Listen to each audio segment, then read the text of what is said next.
Switzerland and Norway sitting 2 and 3 in the table, respectively. And they really couldn't be any closer. They're both on 3 wins out of 4. And obviously they haven't played each other yet. They are playing each other currently. And the way that we decide the ranking, who's second, who's third, it's on the cumulative draw shot challenge. So your combined total over all the games. Switzerland's current combined total is 94.41 centimetres. Norway's combined total, their average, is 94.53 centimetres. So when I say these teams couldn't be closer, I really mean it.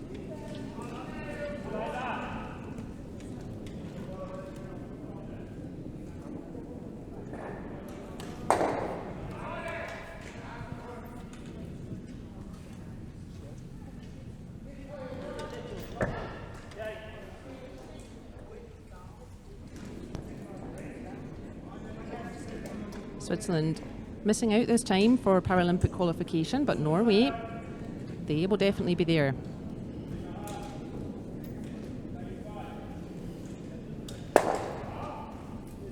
We have 8 out of 10 of the nations who will be represented at Paralympic next year. We have Italy, Canada, Korea, Norway, Sweden, Great Britain, Slovakia, US, and the only 2 not here are defending champions China and Latvia. But the other 8 nations that we'll see in Italy in March next year, they are all here, getting as much training, as much competition in as they can before going to Paralympic in March. But yeah, the Swiss team missing out on qualification for Paralympic this time, but having a super weekend. 3 wins out of 4 and second in the table. They will give Norway a real tough challenge.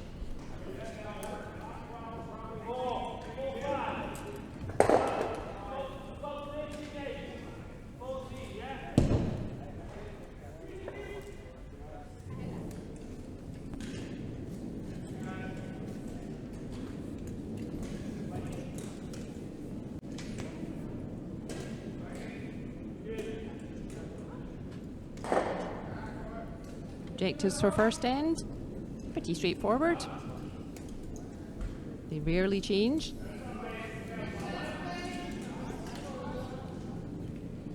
It is Switzerland who have last stone, playing red. Switzerland wearing red and playing blue. Norway wearing white and playing yellow.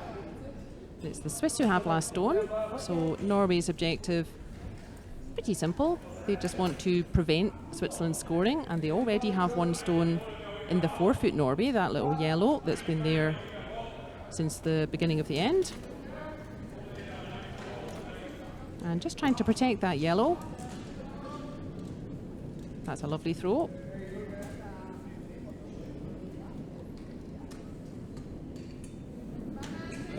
Norway doesn't need to score any points this weekend. They certainly do. This game, this end, Norway doesn't need to score any points this end. If they do, that's a bit of a bonus, but yeah, their main objective is to frustrate Switzerland, prevent Switzerland being able to get points, and they do that by blocking the path to the centre and having a Norwegian counter close to the centre already. So Switzerland with a bit of work to do still.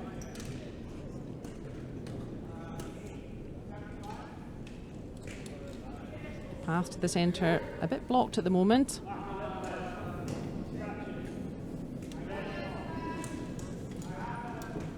And that, not what they wanted. They were just trying to move that blue out of the way, maybe just punch that blue into the house and simultaneously open up a bit of space, but that not connecting. So advantage Norway at this early stage.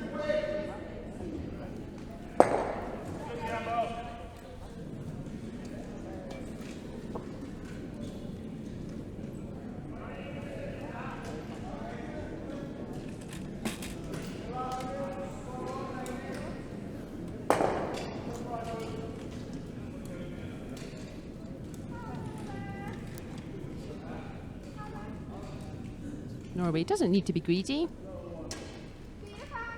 As we said, they don't need to get any points this end.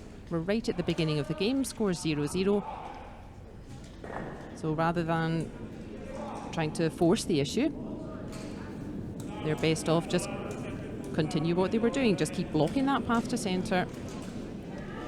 Really cut down the scoring area, make sure that Switzerland are not able to build points.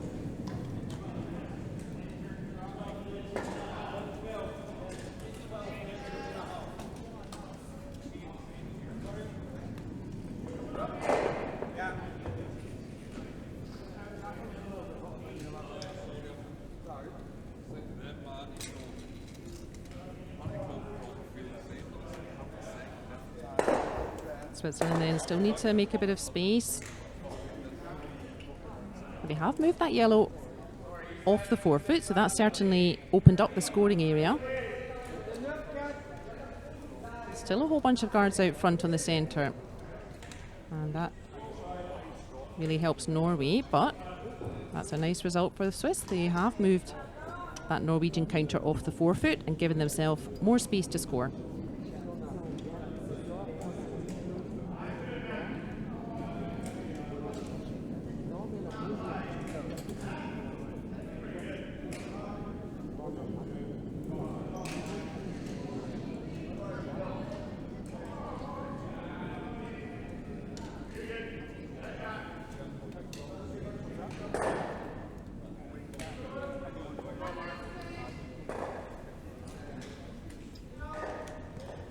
This Norwegian team,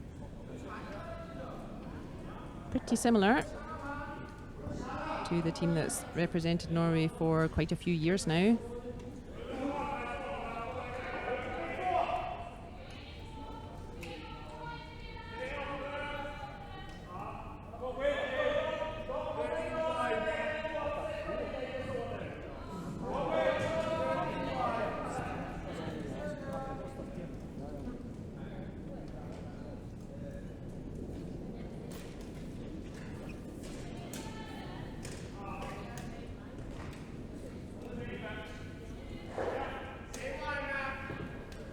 So same idea for Norway.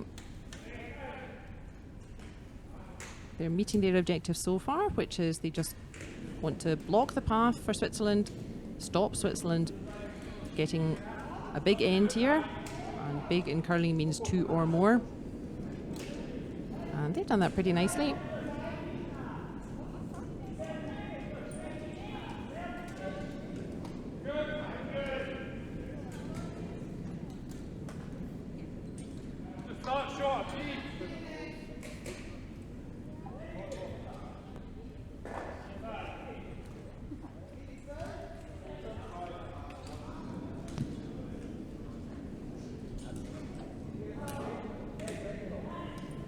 Good throw here now.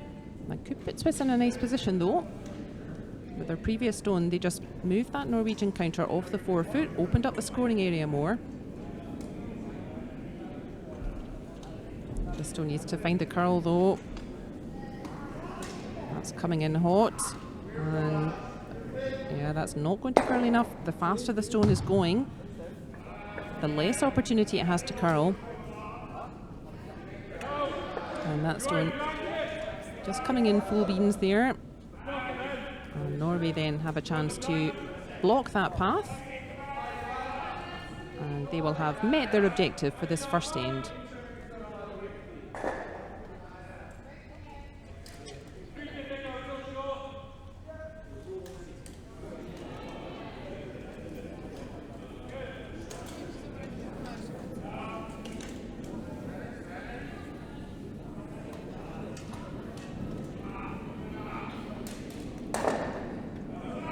Actually, that was a much better idea. I had forgotten about the blue just hanging around over on the other side of the sheet there, and that is extremely sensible. Just remove that open blue, and that means that maximum points Switzerland can score in this first end is just 1.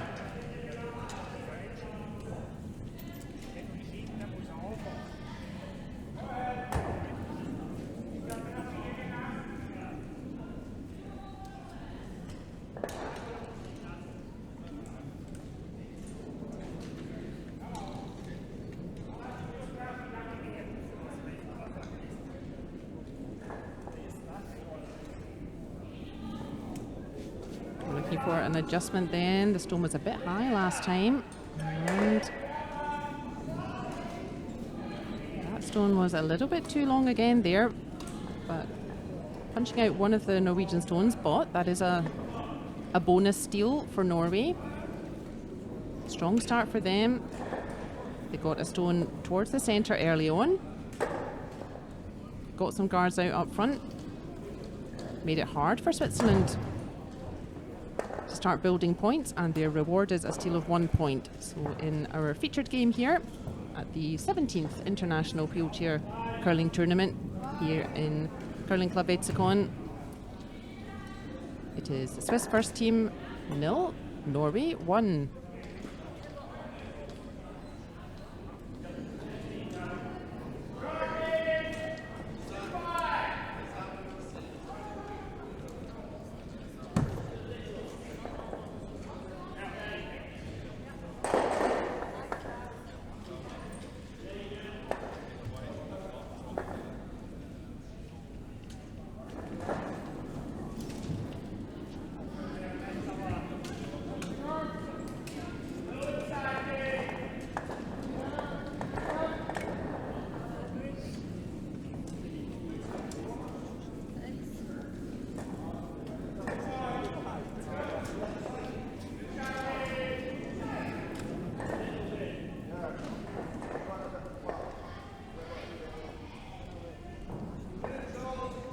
It will be Norway who start us again in the second end. You can just see the clock ticking down in the background. There's 1 minute in between ends, just to give our little yellow volunteers time to arrange the stones, tidy up everything, give the teams a chance to come together, talk about tactics for next end.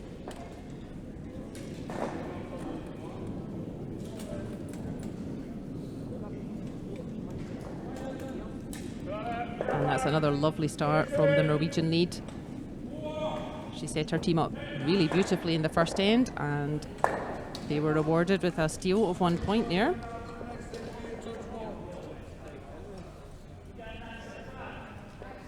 Objectives in the second end fairly similar. It's still very early.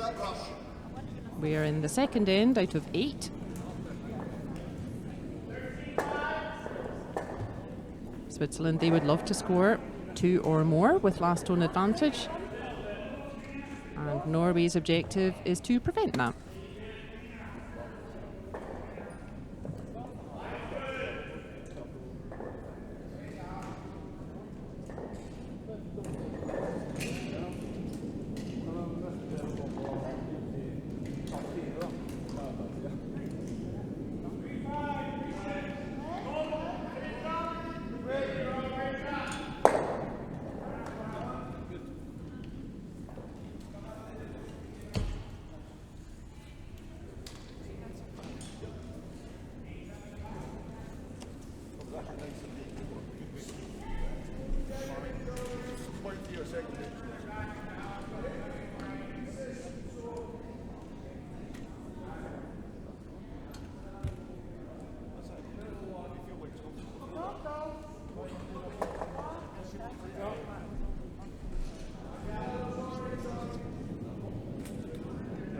That's fine from Switzerland. It maybe looks like a strange kind of shot.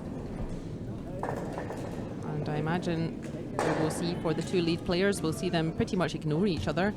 Norway, their objective is the same. They want to block that path, the easiest path to the centre. They want to block that path for Switzerland, and that's why they are attacking the centre line again. That worked nicely for them in the first end.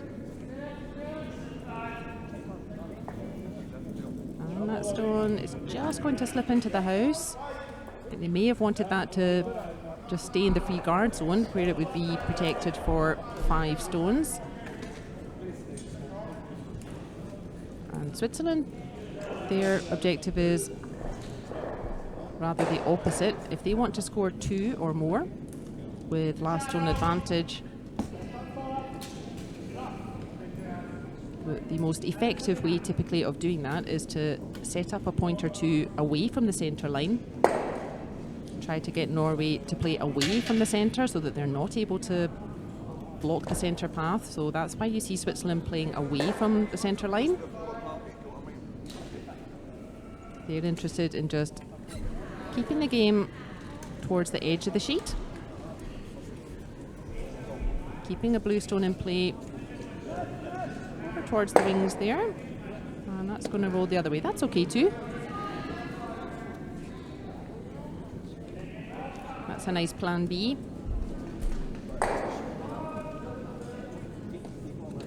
The traditional way of scoring 2 or more with last stone indeed is to start the end playing away from the centre.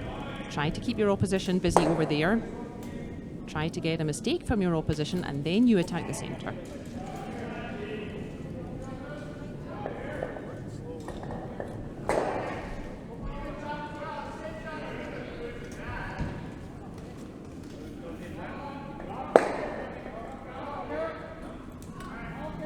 Nice again from Norway. Norway quite happy to keep the game, as we said, towards the centre line.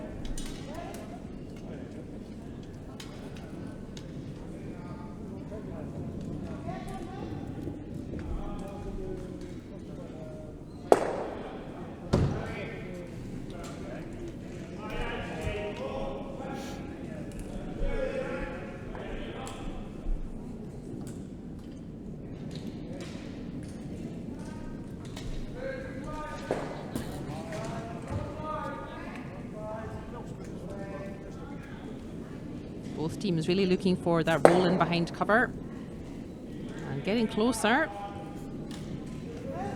That's the view from throwing end. We can still see all of that blue. And that blue in a very dangerous position. Norway quickly want to do something about that. They want to get rid of that blue, please.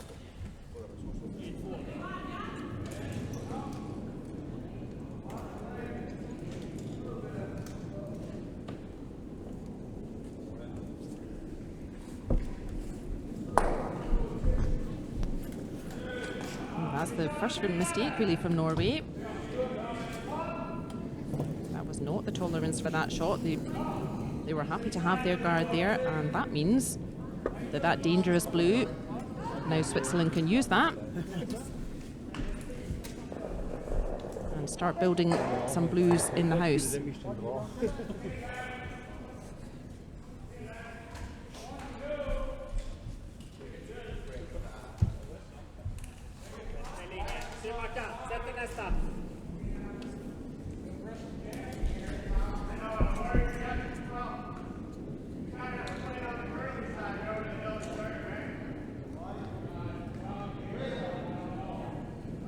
That blue already touching the rings, so you could push it a little further in.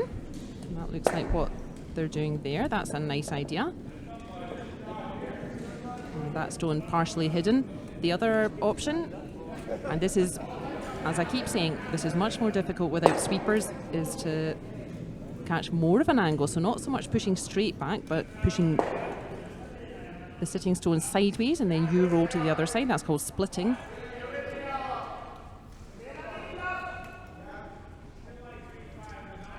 But this is better from Swiss, forcing Norway to be a bit more defensive.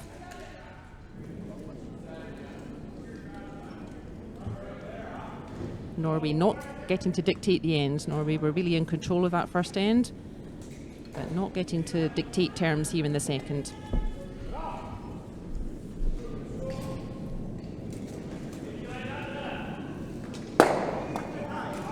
Oh, that caught, I think, 1 millimetre of the blue, very close to making double take out there.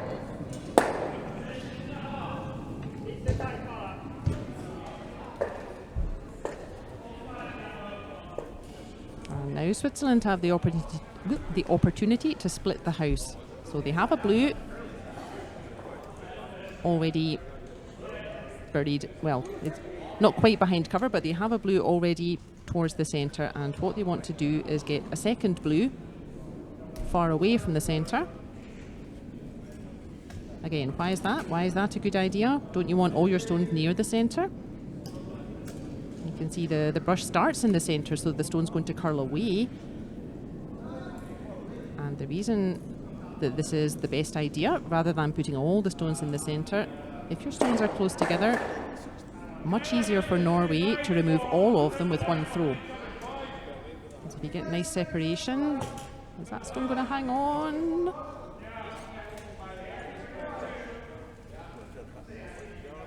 And that's really unlucky for Swiss. That stone has just slipped through the back. That's really a pity. If that had just hung on, that would have been a super second shot. Very difficult for Norway to remove both blues with one throw. And that's why that was exactly the right choice.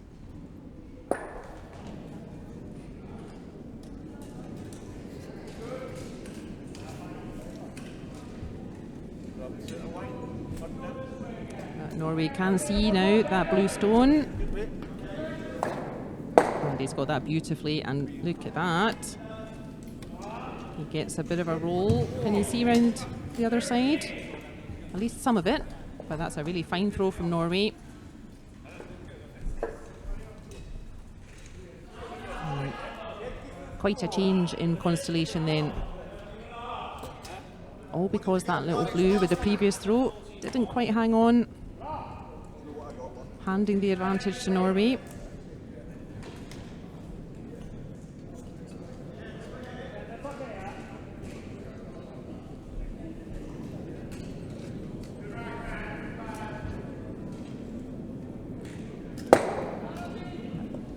That's the view from the throwing end. We can see almost all of that yellow.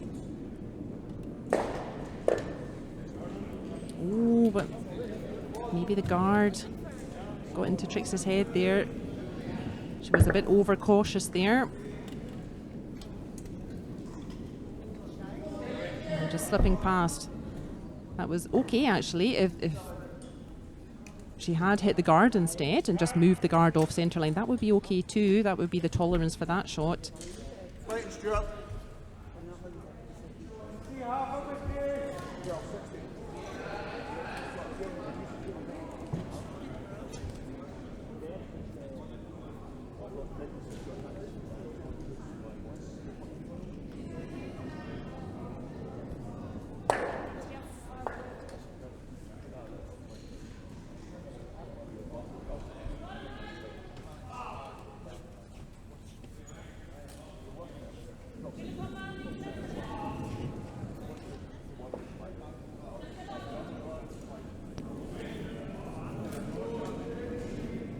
Norway then, they have a great chance to start controlling this end. And now it starts to look a bit more like the first end. We had that Norwegian counter towards the centre and a couple of guards out front, and that's what the Swiss now looking at also in the second end. Of course, Norway really taking advantage of one mistake.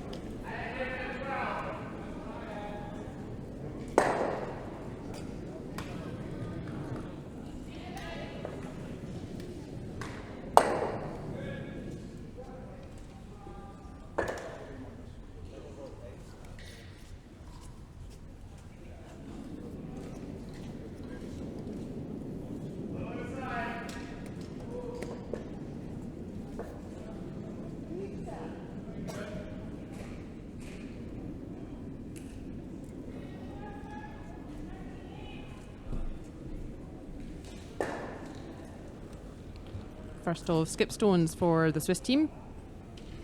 Both these teams on 3 wins out of 4. But the Swiss taking a bit longer to settle into this game than Norway at the moment. That's not going to help them, that one. Earlier on in the end, that would have been quite a nice result. A nice little blue over towards the edge of the sheet, but we're running out of stones for that sort of thing. And the Swiss, they will have, I think, a draw to the button for last throw.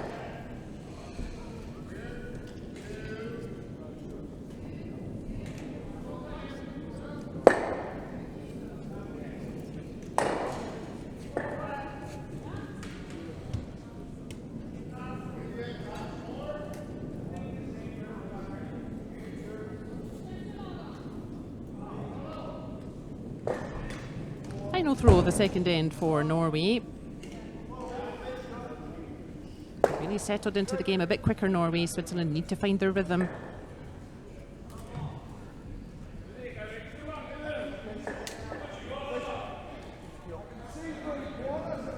And that's exactly what they wanted. Just make that path to the centre a little more difficult every time. There is a path still for Switzerland. But the shot will have to be pretty precise. He needs to grab at least a piece of the forefoot to score one.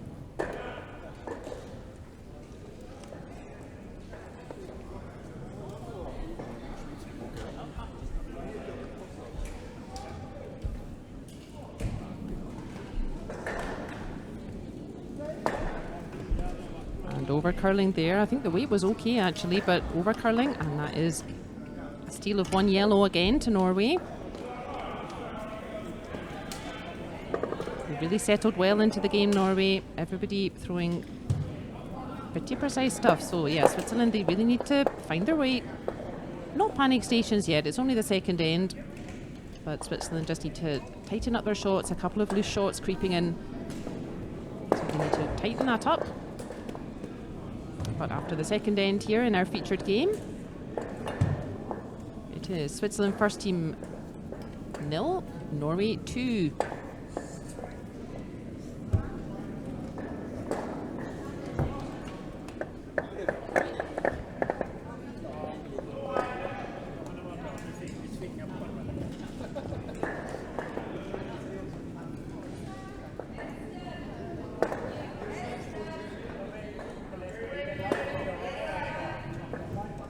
Far from panic stations in N3. We play 8 ends, they have plenty of time left, but it is Norway who have settled into the game a little bit quicker. The Swiss not quite finding their rhythm, not quite finding their weight yet.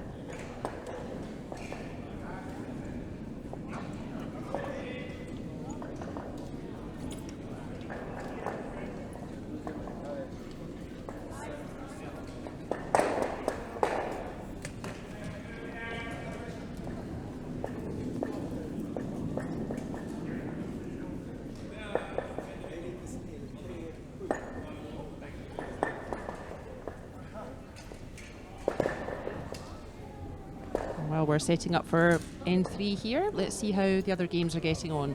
Over on sheet 1, it is Canada against Slovakia's first team. Both of them on 2 wins, so important.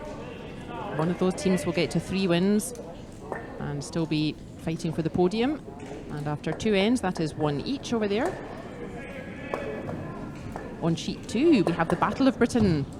It is Great Britain 1 versus Great Britain 2. And as you might expect, very tight. After 2 ends, it is 1-0 to Great Britain 1. Next to us on sheet 4, it is Team Sweden. They are playing Slovakia second team, and it is 1 each over there. On sheet 5, we have the Italian club team from Albatross Trento. They're having a great day. They are 2-0 ahead of Club St. Gallen from Switzerland.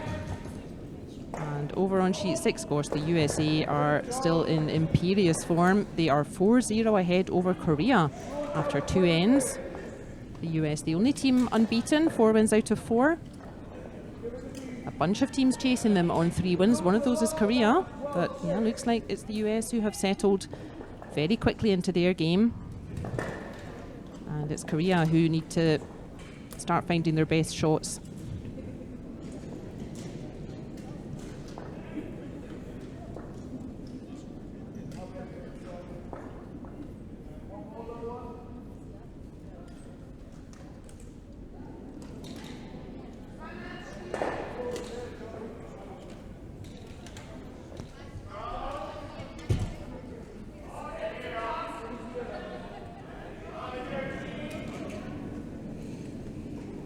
Another bright start from the Norwegian lead. She's really jumped out the blocks into this game.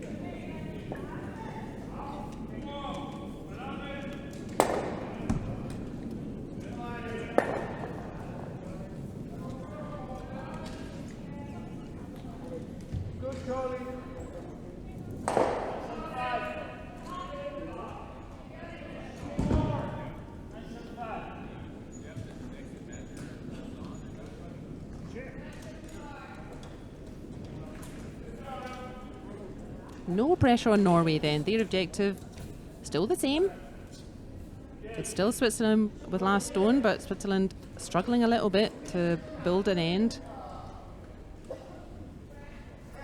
Norway's objective just the same. Just prevent Switzerland from scoring.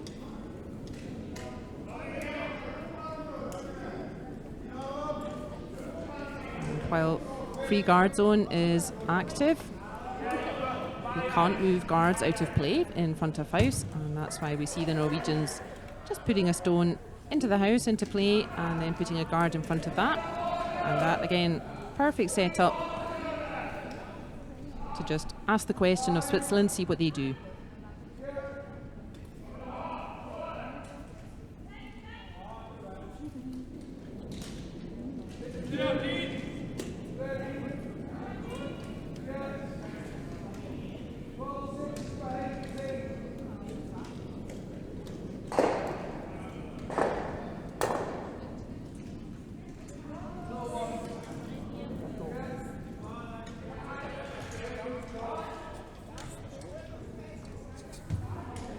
Switzerland, they're not really getting the tolerance on these shots either.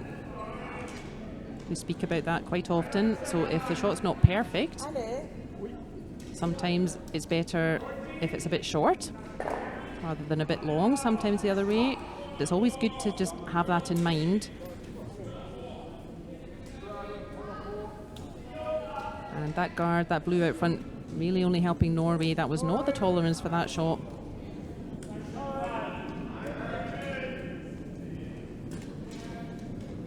Norway looking clinical at the moment, just drilling another stone in behind cover there.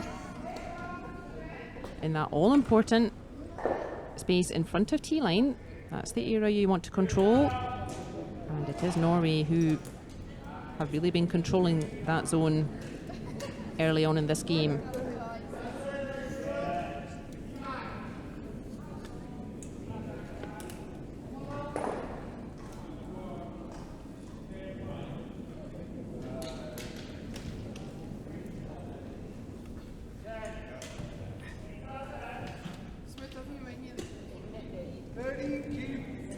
Switzerland need to steady the ship here. Even scoring one blue, that would make quite a difference. You don't want Norway to get any further ahead. Scoring one blue would make overall score 2-1, that's okay. But even another point to Norway, it would be 3-0. And that starts to shake your confidence a bit. So I think this is sensible from Switzerland. Let's keep it simple. Let's try to make sure we can get something on the board in this third end.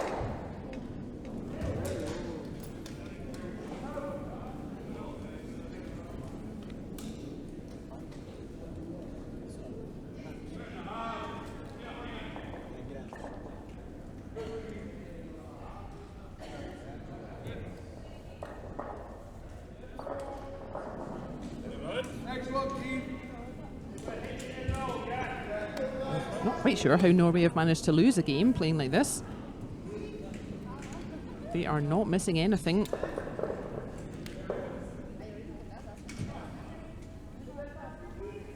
But yeah, let's be sensible here, Switzerland. It's only the third end. Let's just steady the ship, make sure we can score something.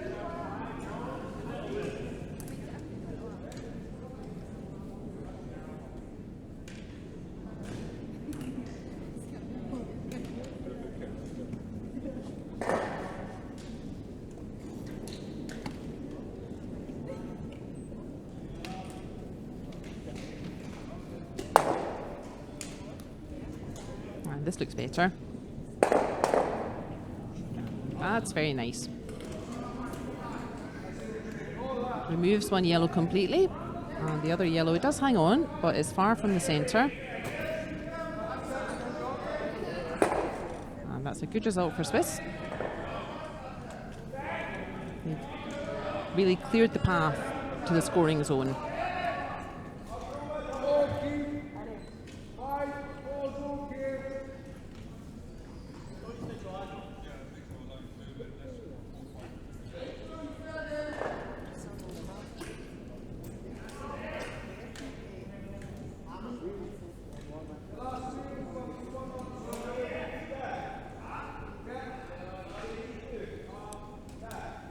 Same shot, please, for Norway.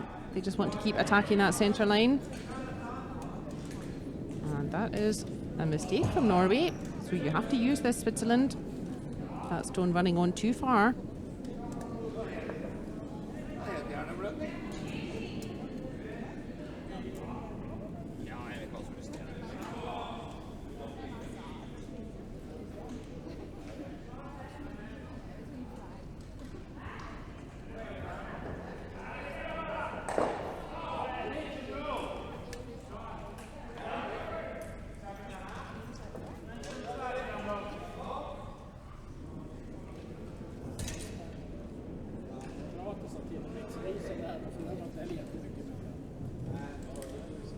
Important that this blue hangs around.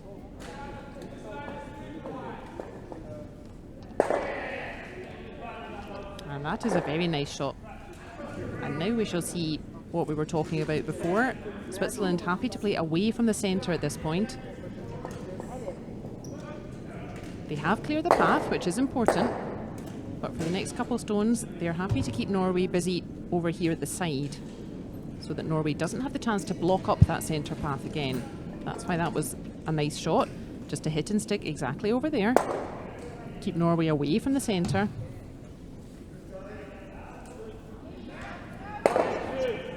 And Norway also getting the hit and stick.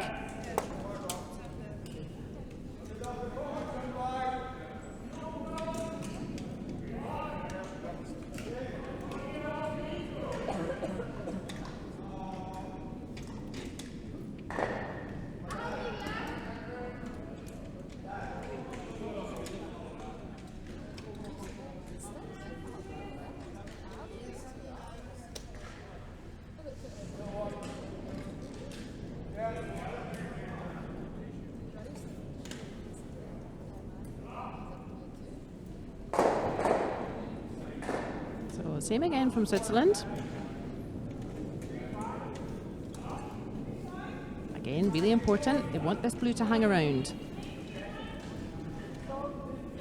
It's connected nicely. Just stay there. That's more like it.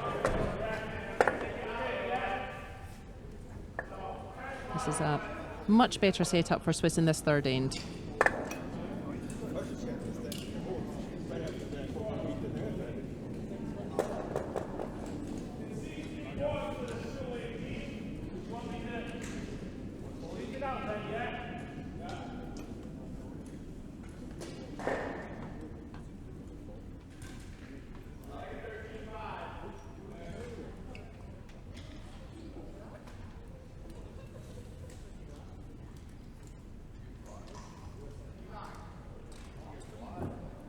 Same idea for Norway as well, just make that blue go away.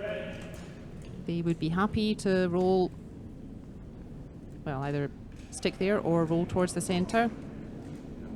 But less important, because it's Norway defending this 2-0 lead. It's Switzerland who really need to keep stones in play. And interesting, Norway playing the other handle here. We saw Switzerland play the swinging handle both ways, and ooh, look at that. They will have had their reason that they prefer to play the straight hand towards the centre rather than the swingy hand away from centre. But that worked. 2 out of 2 for Switzerland, and over curling on Norway. And this is a big chance now for Switzerland. Only one Norwegian stone to come. And Switzerland can really put some pressure back on Norway from here.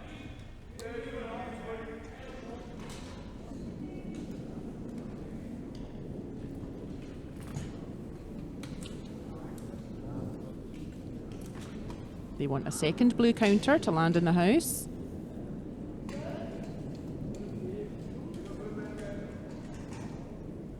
Is that going to stop?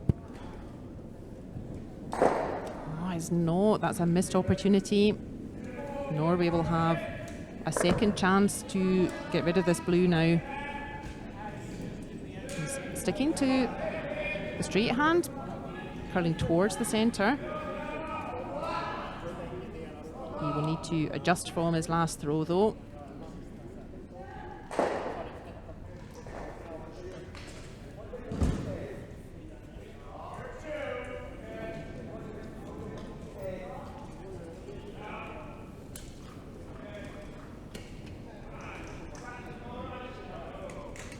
Certainly closer this time. And that's a good connection. Ideal would be if that yellow also hung around, but most important is the blue goes away. But still, this is still better though from Switzerland. Missing that chance to set up for 2, but a much better end from them. They have much better space to try to score 1 now with their final throw.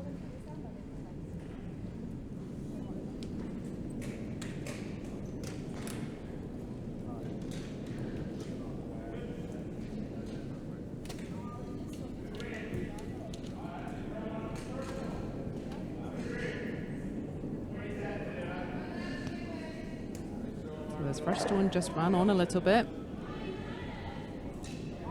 This one looks better. Still needs to stop though, needs to put its brakes on. It does stop, but not in time. And that is a missed opportunity for Swiss. Yeah, shake of the head from Hans there. Norway just leaving some stones lying around, so just in case there's a mistake from Switzerland, Norway ready to capitalise on that, and that's exactly what's happened in this third end also. Norway not needing to get points in this end, and yeah, just leaving a stone here and there just to make it a little bit more difficult for Switzerland, and that working for them again. That is another steal of 1. And that means in our featured game, it is the last round for the top half of the table until the final ranking games tomorrow. And it is Switzerland first team 0, Norway 3.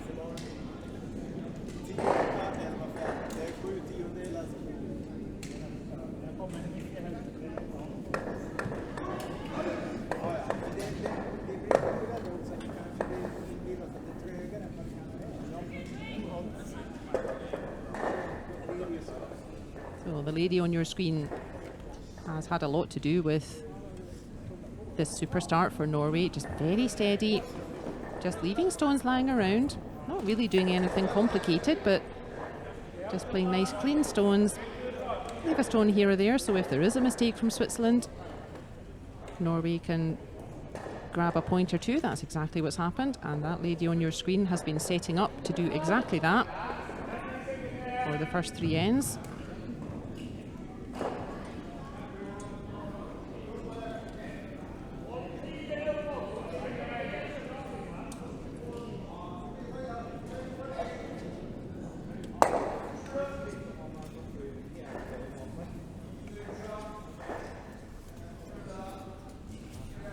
Nice action cam down at the ice level.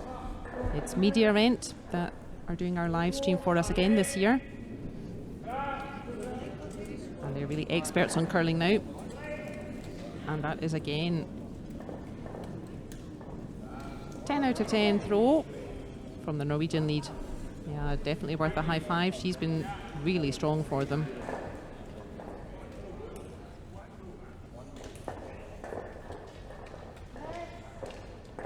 Both teams do have a 1-minute coach interaction if they want. Unusual that we would see that happening in the first half. Typically more as we get towards the business end of the game, more towards in 6 and 7. We typically see coach interaction if needed. But we will have a half-time break at the conclusion of this 4th end. And the coaches can also come down, offer words of encouragement, words of advice.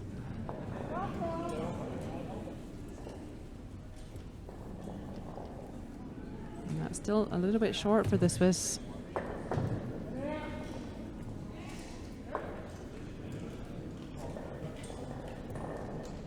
It's really just helping Norway at the moment.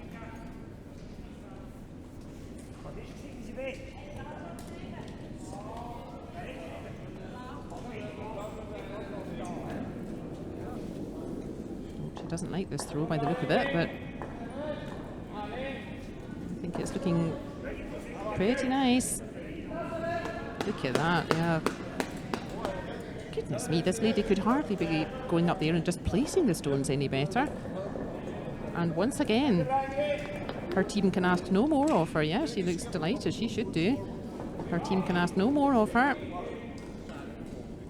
Now Norway more or less just wait to see what Switzerland do with that really perfect setup from their lead player.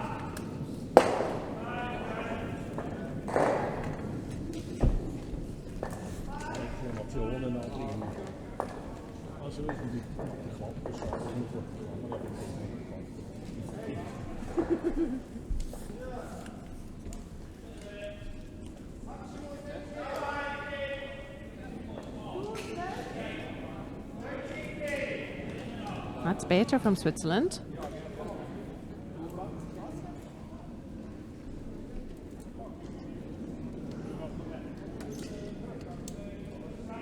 That's found a very nice spot.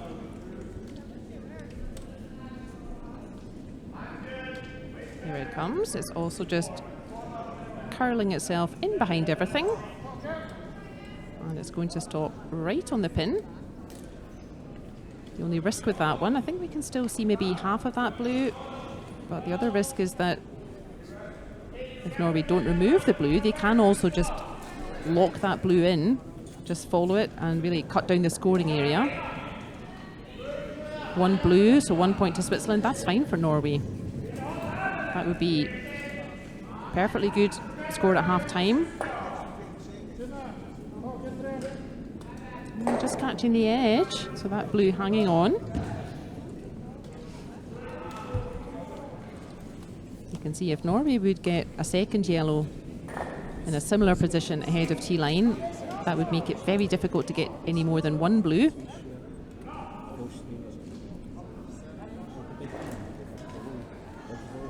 But quite important for me that Switzerland steady the ship here in this fourth end.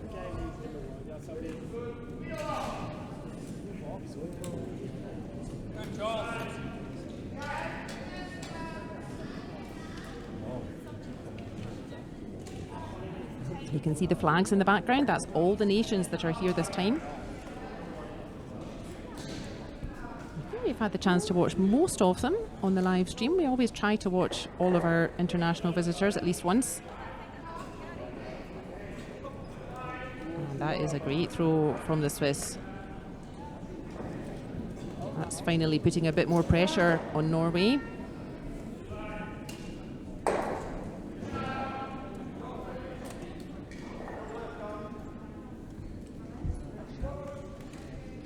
Now, not so easy for Norway to close the door because they'd be closing the door on two blues instead of one. Good call, nice shot.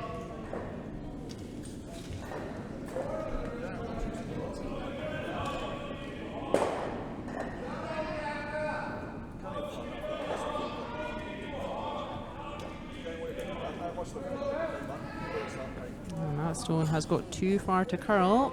I think they just wanted to really follow those blues in. Even just sitting right on top of those blues was okay. But Switzerland need to start making the most of any mistakes from Norway. This is a much brighter start in this fourth end, and they need to build on that now.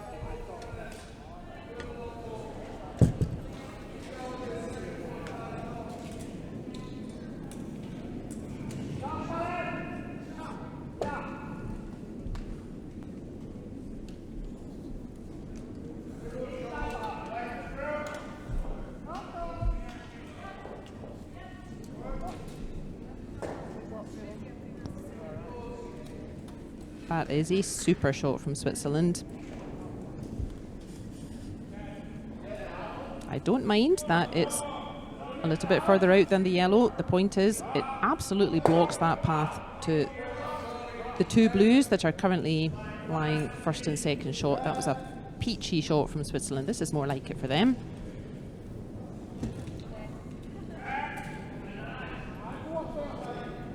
Now Norway have had some fairly straightforward shots so far. This is what you need to do. You need to make Norway's life a bit more difficult. give them harder shots to do.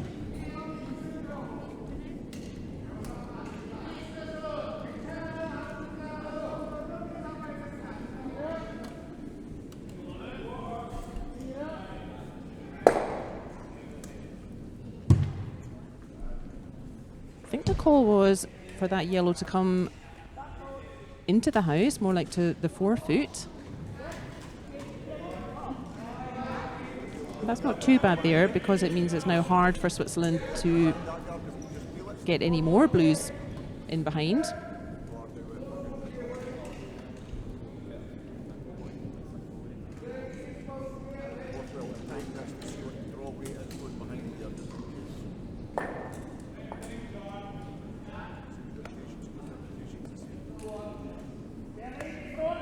Most of the games approaching the halfway break after 4 ends, and then we will see how all the scores are doing.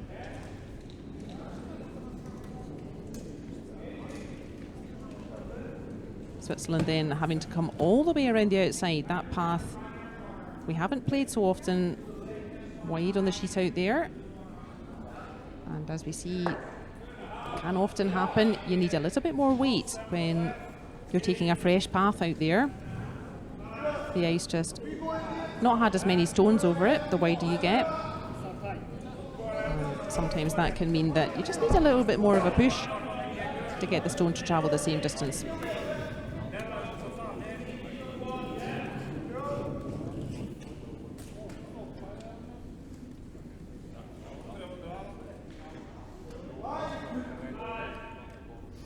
That's the situation. It is those 2 blues sitting together. They are just behind tee, but they have so many stones in front of them that it's pretty difficult to cancel them both out by getting in front. But there could still be a path to the back of the blue stones there. Norway trying that same path again. They will have seen that the stone from Switzerland was just a little shorter. It just curled a little more than they want. So on that slightly wider path,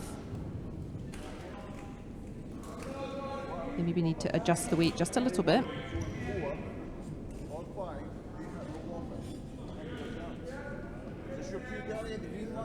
I think he's been overcautious though.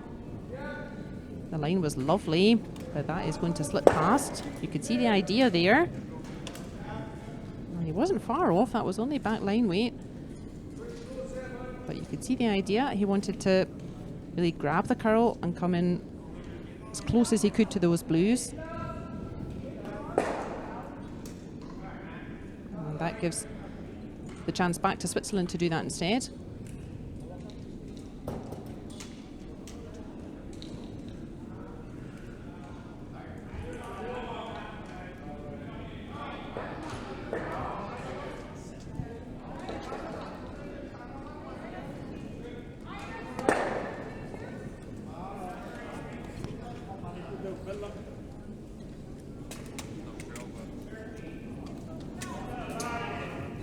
Looks better.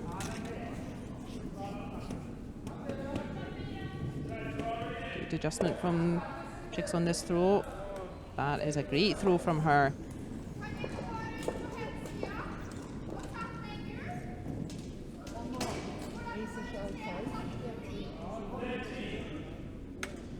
And it's now Switzerland lying 1-2-3. They have really pulled themselves together in this end. They really found good weight.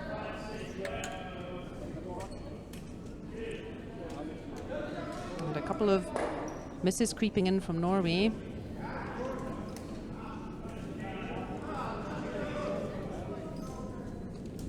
No shot really available on the clockwise handle any longer.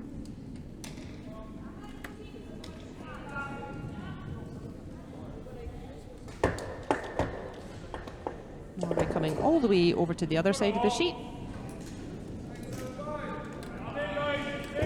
They're going to play the anti-clockwise handle. We haven't played so much on this side either. You could find the ice, again, just not quite as fast on this side.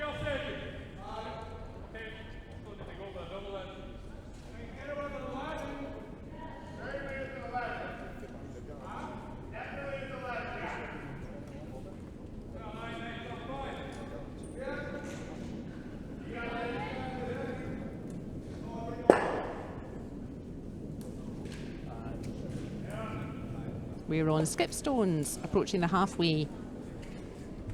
It's the final round for the top half of the table. Final round robin game. Oh, wow, look at the curl on that one.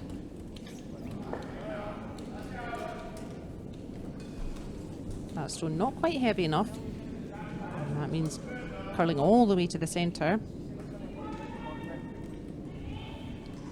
What's the sensible thing for Switzerland to do? Well, Norway have just tried that line.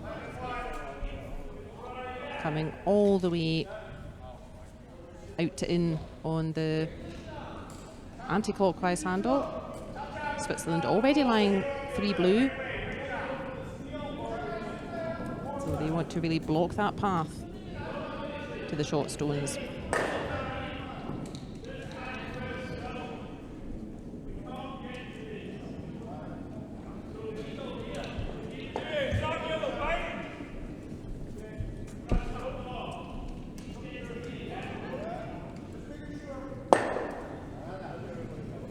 It curls a lot. Once it's started to curl, it really keeps going with it, but I think that's just going to hang on well enough. That is a fine throw from Switzerland there, forcing Norway to go even wider if they want to get around the outside of that guard now. Oh, gosh. There is no nice shot available for Norway here. I think, yeah, they're just going to have to take even more ice.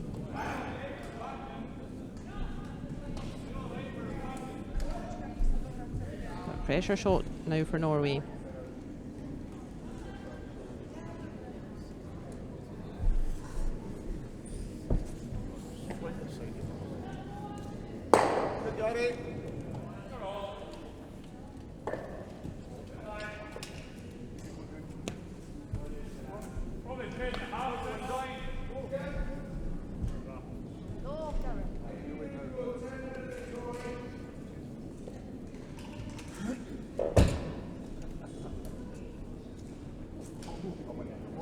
Final throw of the first half for Norway.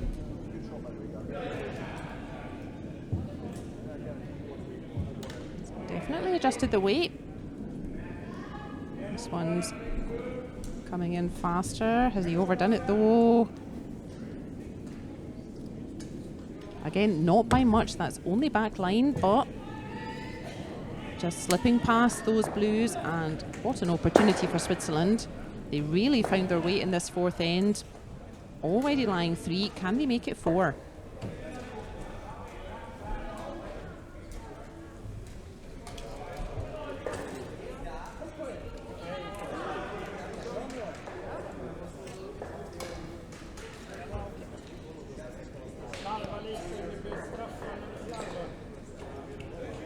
They've been able to watch the Norwegian stones, the Swiss team. But this one is heading towards the guard. That is not going to get round, but most important was to make sure Norway could not undo all that good work, and look at that. What a difference, just finding your weight, getting blue stones into play, and really super end from the Swiss, and they have closed that gap completely. It is now at the halfway. It is Switzerland first team 3, Norway 3.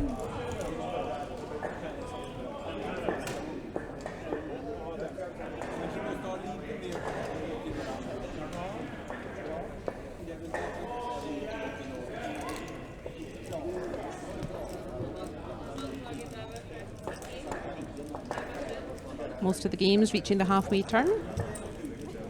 Switzerland levelling the score in that fourth end. It is now 3 each.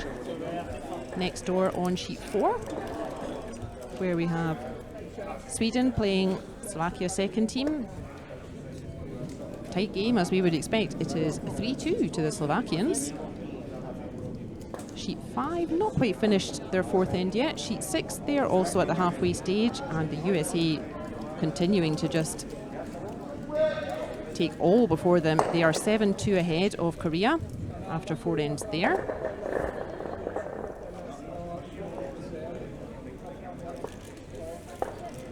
on sheet 1. They have just finished their fourth end, and it is 2 each between Canada and Slovakia's first team. So at this stage in the competition, all these teams, they've all been winning this weekend. Not surprising that these games are very close.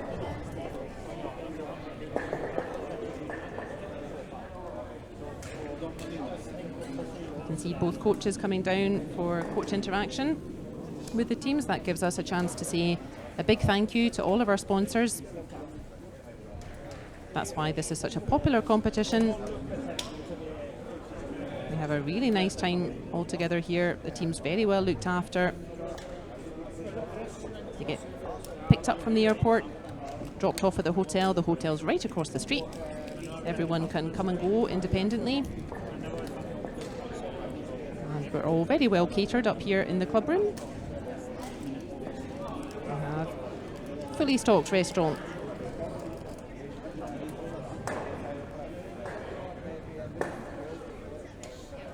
Words of encouragement coming from both coaches, Norway and Swiss.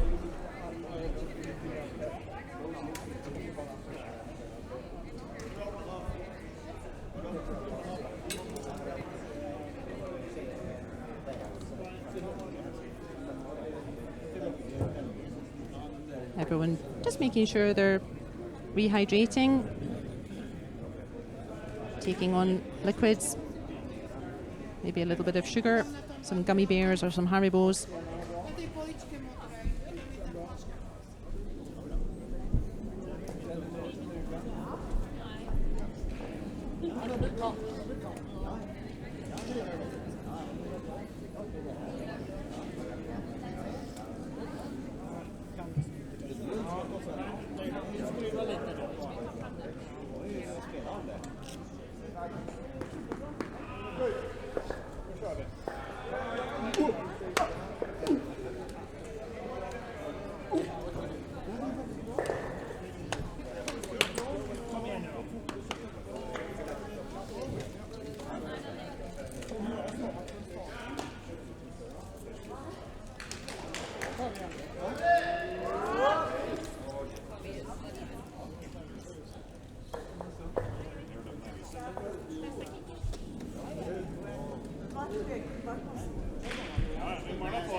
After a bit of a wobbly start, Switzerland, they really found their form in that fourth end. Really found T-weight, rewarded with a big score of 3. So for the first time in the game, it will be Switzerland who lead off. And for the first time in the game, it will be Norway who have last stone.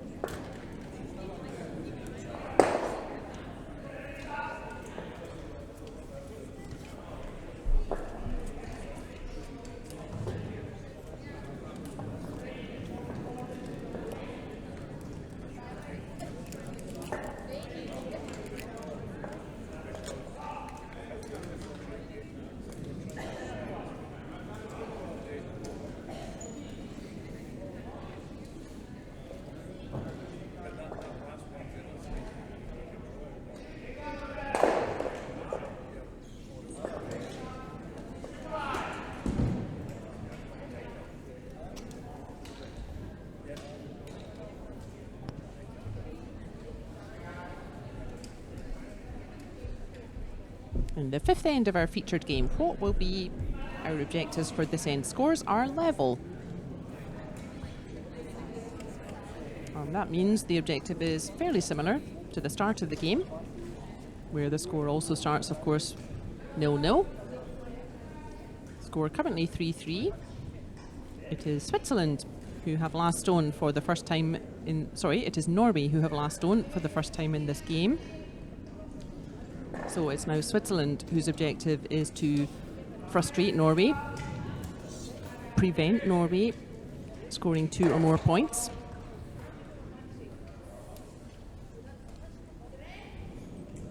And it is Norway who would like to use that last stone advantage to try to score 2 or more points.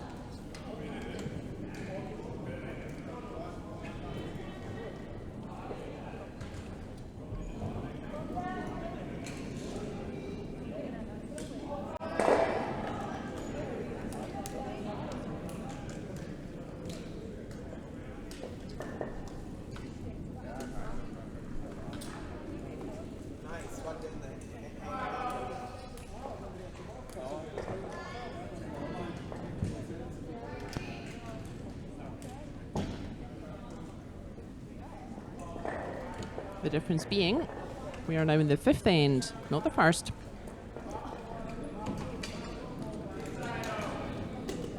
So our objectives can start to become a bit more urgent.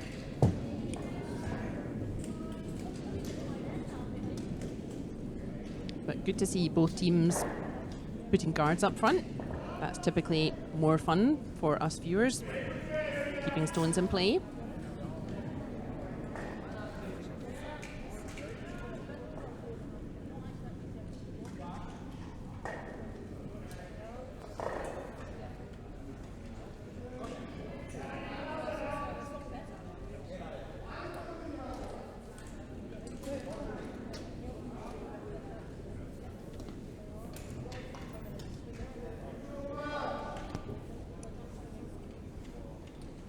First time we see Norway with last stone.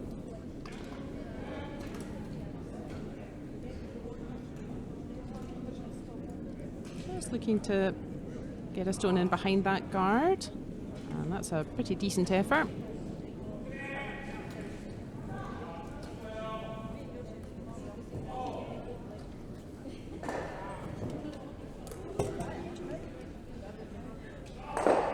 All stones, of course, all shots in wheelchair curling.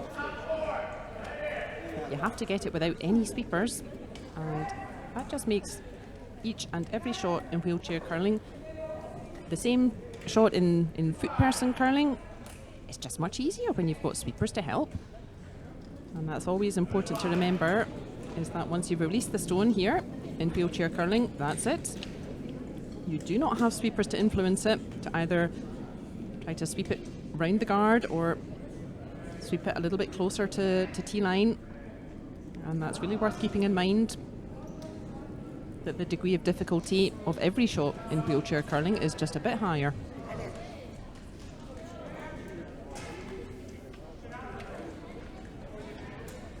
And again, that was not quite the tolerance for that shot for the Swiss. They had the yellow behind T-line. A little bit too heavy would be okay for them. And instead, they've really just helped Norway by dropping a stone out front, unfortunately for them.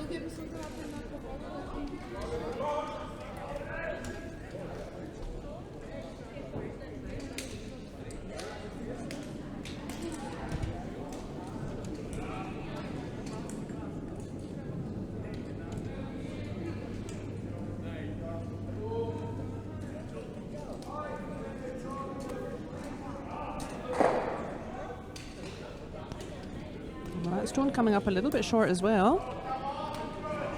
The ice just resting for a few minutes at the half-time break.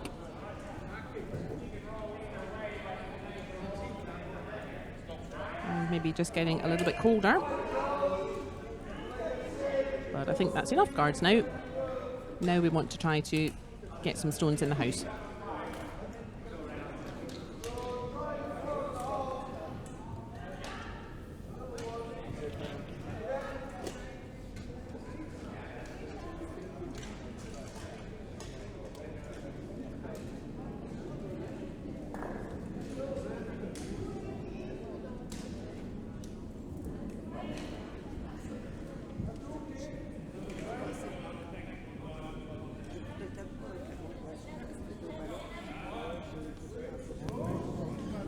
I thought that stone had cleared the guard, but it didn't. It just feathered off that guard, just taking a tiny redirection. The way looked really good, but just connecting with the guard. And landing in the front ring, it does not cancel out that Norwegian stone behind tee.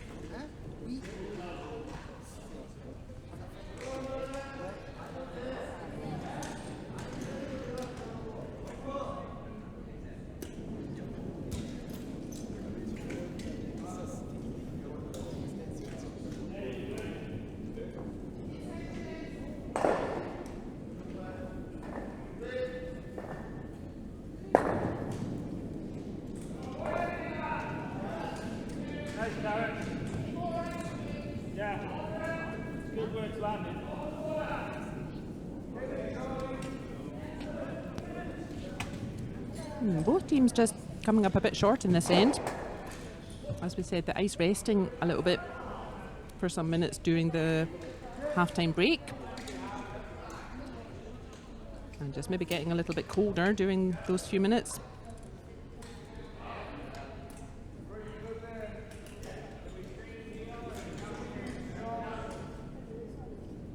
There definitely is such a thing as too many guards. And I feel we're on the brink of that, gang.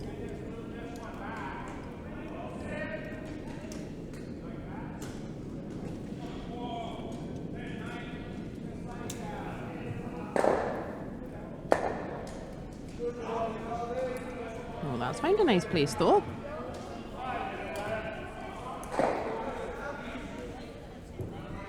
I think they may have been trying to throw through the gap with a direct shot, but with good weight. If it's hanging a little bit straight and it just punches that blue forward, that's found a really nice spot.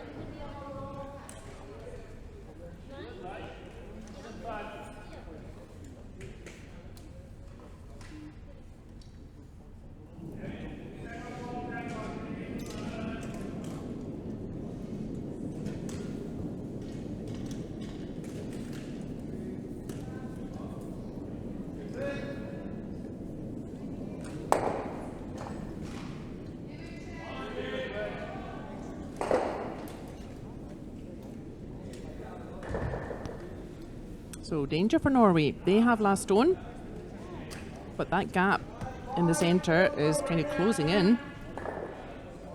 Oh, and he's just caught a redirection on those blue guards. Oh, that is a pity.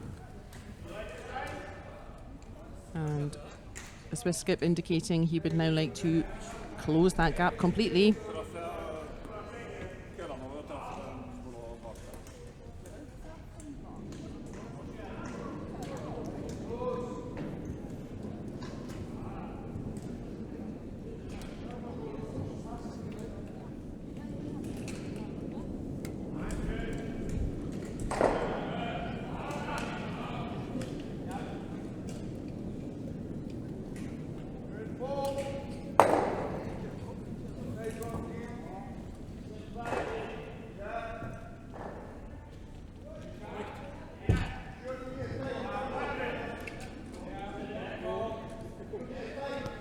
Big chance for Switzerland to put pressure on Norway. Norway with last stone, but not really finding their guard placement quite as nicely, and a couple of happy little redirections has put Switzerland in a very nice position, and that is a lovely throw from Chicks, just really capitalising on a mistake from Norway.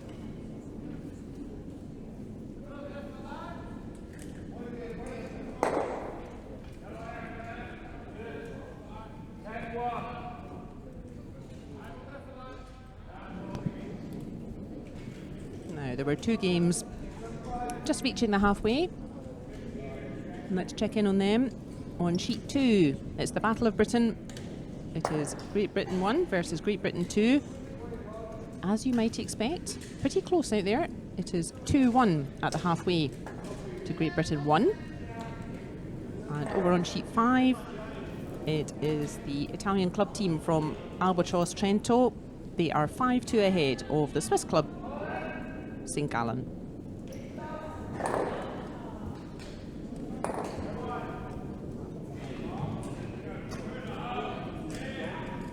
Goodness me, that is terribly unlucky for Norway. finding a gap that you would hardly think is there. And I was going to say, not quite managing to find a space. I didn't quite see how that little yellow ended up in the back forefoot now. This can happen when you have 27 stones in play. They all end up rattling each other around, but it is still blue line 2.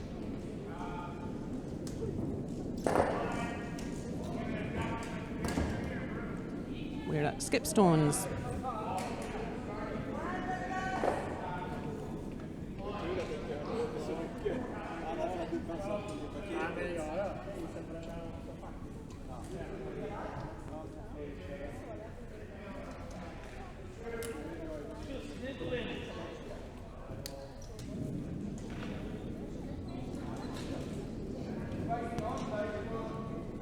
So finally, it is Switzerland who have a relatively easy task.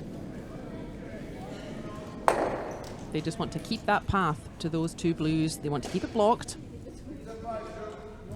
keep the pressure on Norway, and I think they've found a perfect spot for that. That is really good stuff from them.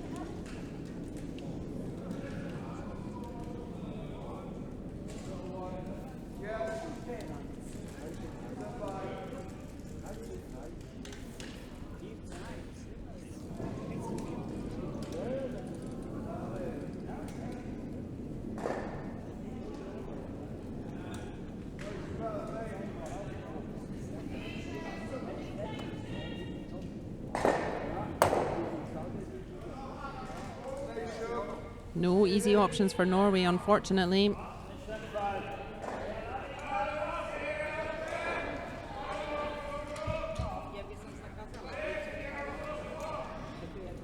Electing to go all the way around the back of everything on the anti-clockwise handle.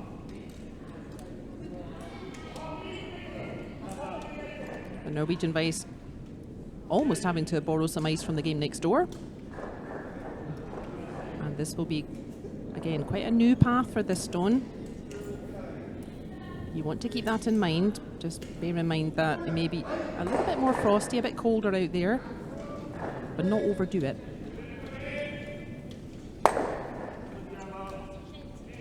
And that one just coming up a bit short. You will have the opportunity to do that again by the look of it. Of course, yeah, a very tricky task for Norway this end.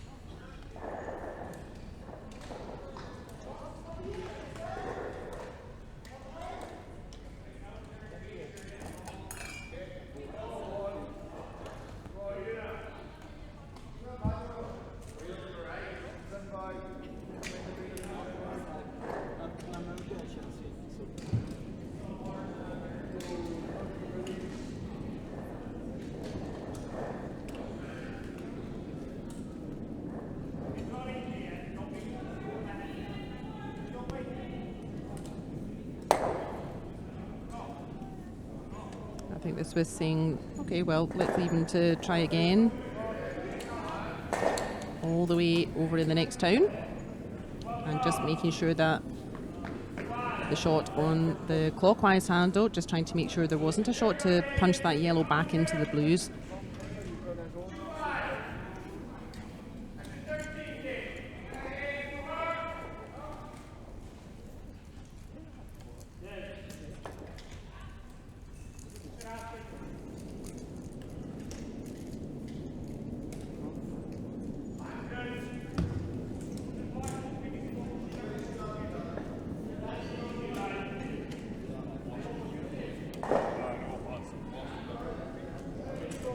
Real nightmarish end for poor Norway. And slightly better throw, but it's definitely one blue. And what do you think, viewer? Will we see a measure?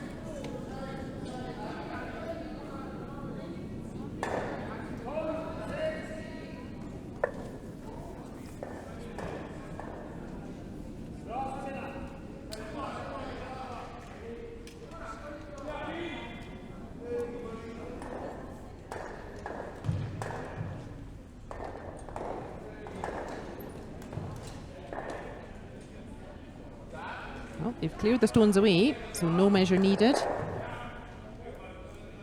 It was one blue. And actually, I think Norway will be quite relieved that it was only one blue. That was a bit of a nightmare end for them. But solid play from Swiss. They are rewarded with a steal of 1 point. And our overall score then, after 5 ends, it is Switzerland's first team 4, Norway 3.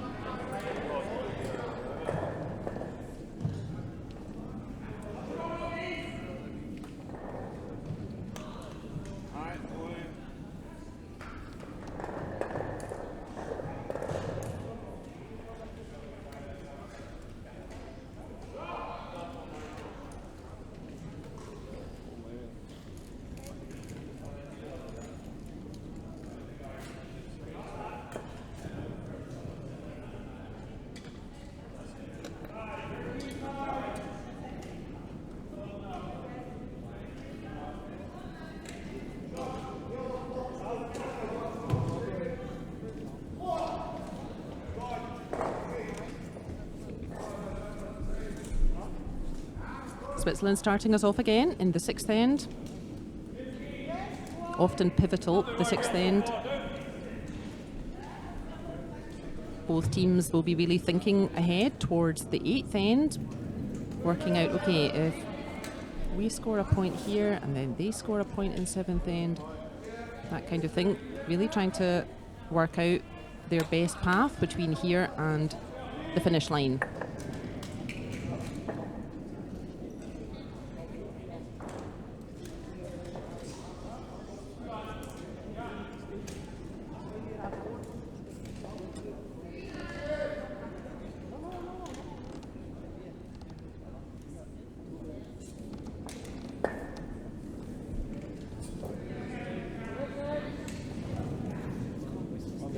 That's exactly what she was asked for, the Norwegian lead. She's really doing her part to help her team get back into this game.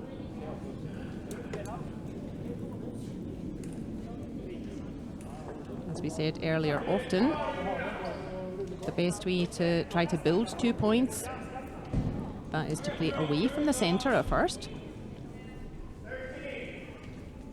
Because what Switzerland will be trying to do, they will be trying to play towards the centre, trying to block that path to the scoring area.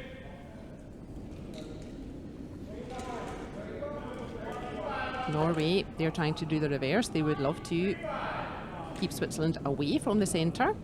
That's why they threw the guard towards the side there, that little yellow.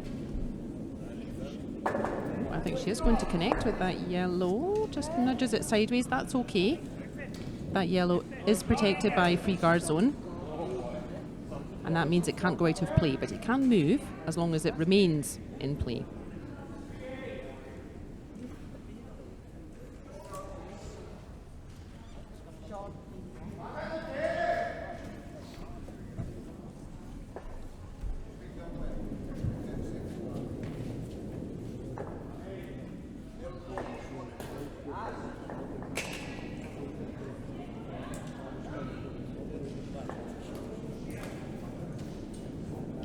Norway got into quite a muddle in that 5th end, really too many guards out front, no way through for them.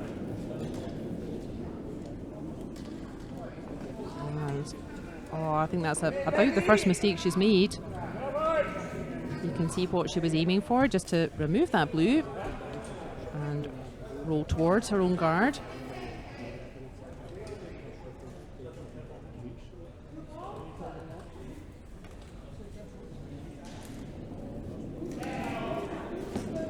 Both teams still have a coach interaction they can use if they wish.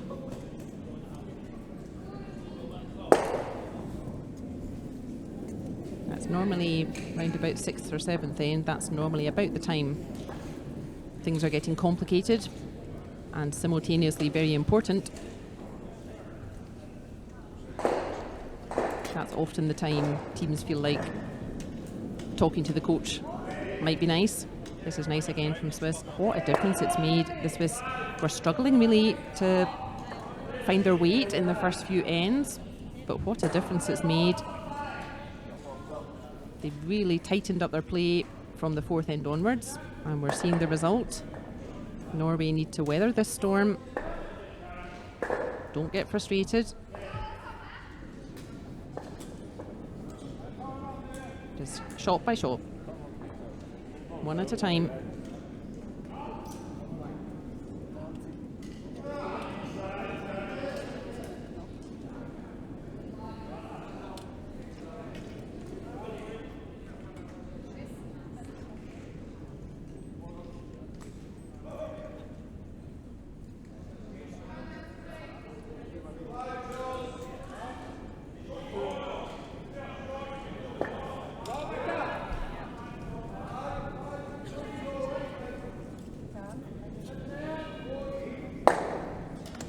That's more like it. That is a lovely throw. Removing one blue, rolling towards the other blue, just nudging it. But that yellow has found a nice spot. Not so easy to remove that yellow from play, and that is a very nice result.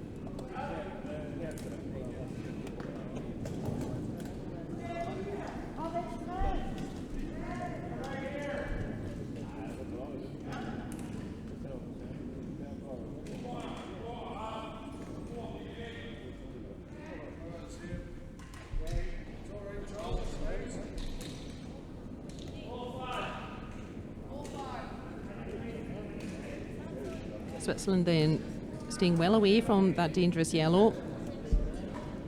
Just wanting to try to get a second blue into play. That one is running on a bit. And that is the chance that Norway need.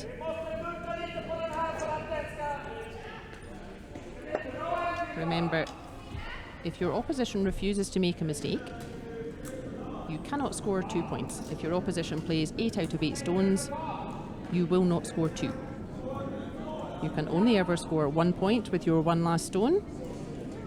And if you do that for 8 ends, you will end up with a score of 4 each. And that's why you're trying to tempt your opposition into a mistake. And Norway got a mistake there from Switzerland. Oh, she doesn't like that one. Oh, that's a pity. Yeah, that just over curling. But I don't mind that yellow ending up over there. Now Switzerland have a decision. They're sitting pretty nicely in the middle. But if Norway start attacking the middle, then that little yellow counter just played, that is ready to score as well. So Switzerland's decision is, do we continue to get to the centre ahead of Norway, or do we try to do something about the Norwegian stone over at the side of the sheet?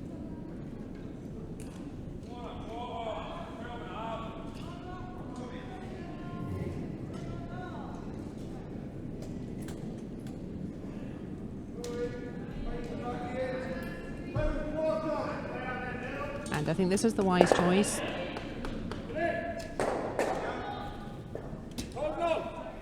Just occasionally in wheelchair curling, the tactics can be slightly different, and I think this is one of those where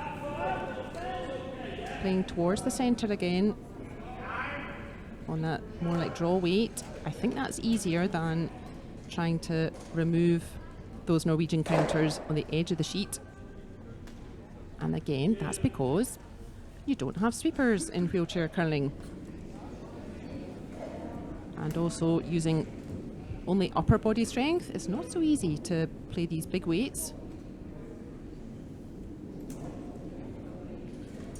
When foot curlers, when they're playing a game, typically most, if not all, of their power is coming from the leg drive. And for the wheelchair players, all of their power coming only from upper body strength. So just occasionally, you will see a slightly different shot in wheelchair curling than you might in AB, in able-bodied. And that can be why. Good effort from Norway.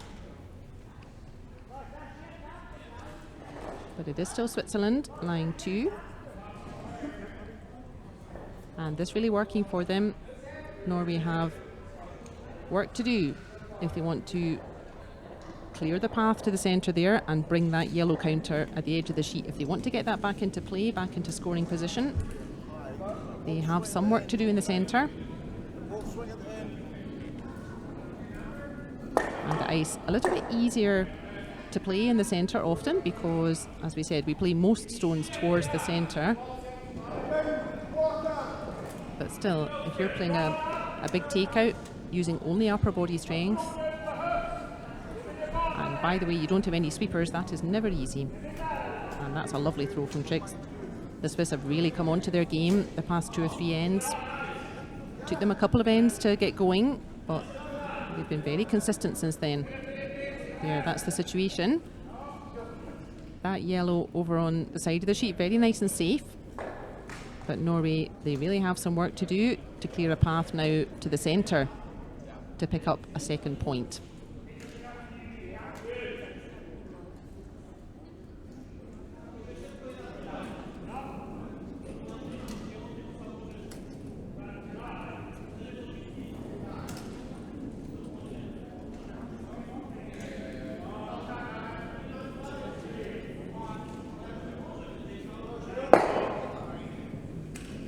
Gosh, they're just not quite finding those little centimetres they need this end, Norway.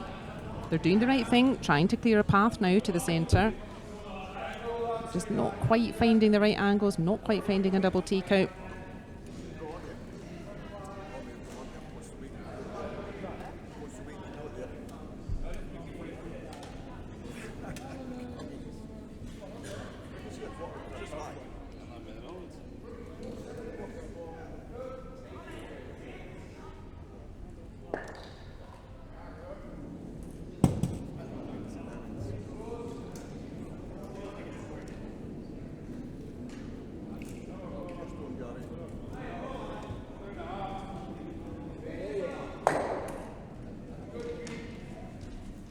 Switzerland will be delighted with how they got themselves back into this game. A little bit shaky the first few ends. They weren't finding their weight well, but now they really are. They just played a very similar shot, and this is going to find a pretty nice spot as well. It's a little bit further along than they would like. Ideal was really a guard ahead of the rings.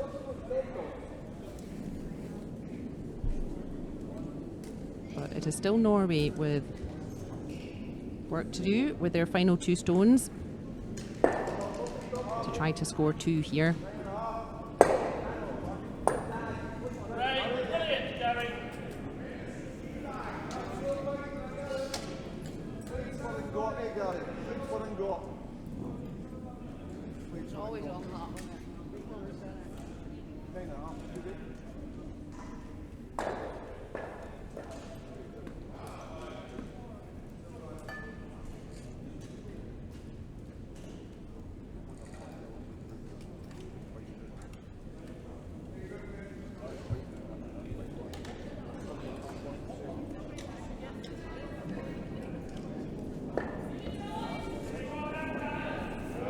Possibility to remove both these blues.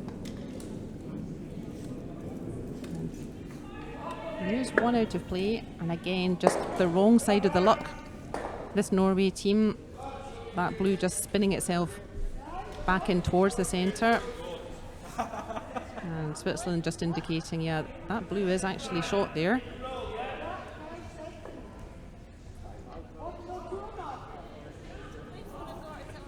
I think a similar shot does the job very nicely.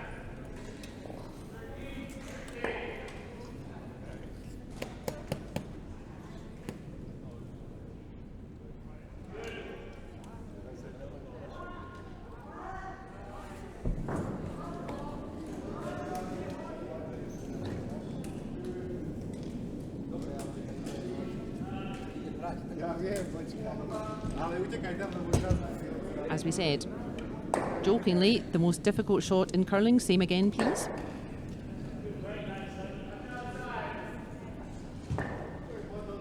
This looks pretty accurate though.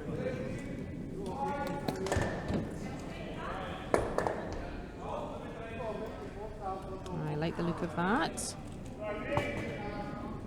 Maybe just over curled a little bit. There's definitely space for Norway to draw to the centre now. But under some pressure again. Blue lying at least one. I think it might be two.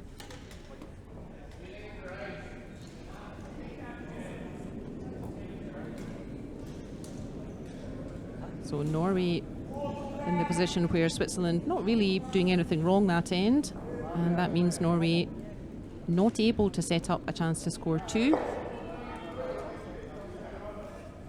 They've done well, Norway, to make themselves a nice big space for their final throw. Not too many guards out front like there were in that fifth end. He doesn't like it though.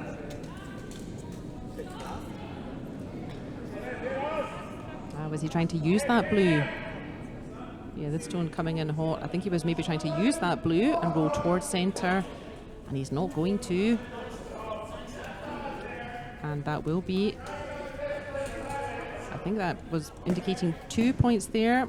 That's a steal of two blue. And what a turnaround in this game. It was Norway who were very consistent, very stable the first half or the first three ends. But the Swiss team have really come roaring back.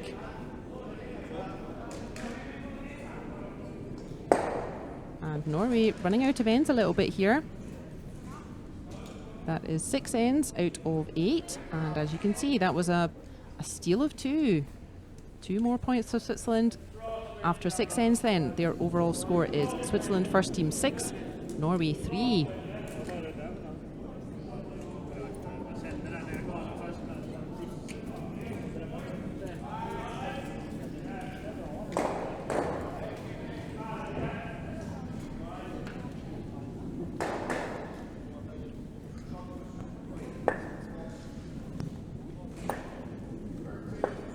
Unsurprisingly, very positive body language from the Swiss team. They really pulled themselves together, didn't they?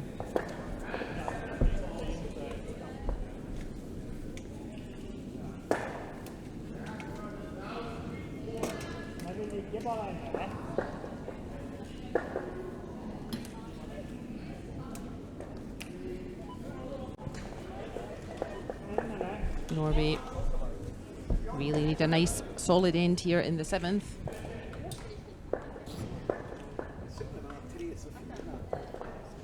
We will see Norway have no choice now. They have to play aggressive from here. Switzerland, the reverse. Switzerland are +3. They don't really want stones in play. They don't really want guards out front. They rather keep the whole game in the house. No guards, please. And the easiest way of trying to control Norway, trying to make sure Norway doesn't have a chance to score here in this end, is just to remove Norwegian stones. And that is a perfect start from the Swiss lead. Like we said, we don't really want guards. Guards, even in the centre, that's really only going to help Norway. And that means that's a super start from the Swiss lead.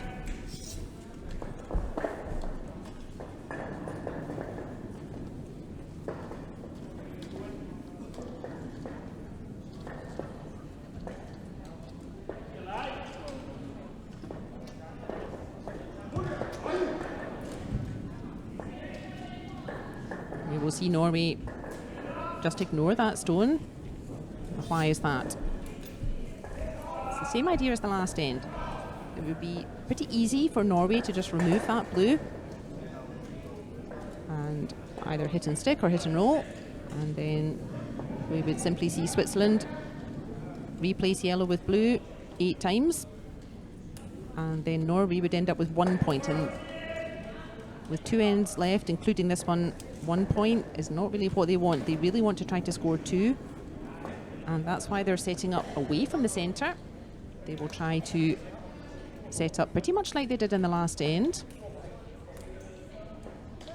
with a guard out front and then a stone in behind, and then they'll attack that centre line and try to get a second point that way. Switzerland, meanwhile, as we said, they don't want stones in play. They certainly don't want guards. Guards just help Norway. And this is a perfect start for the Swiss lead. Another stone into the rings. Nothing out front for Norway to hide behind. Yeah, and a worthy little clap from her teammates there.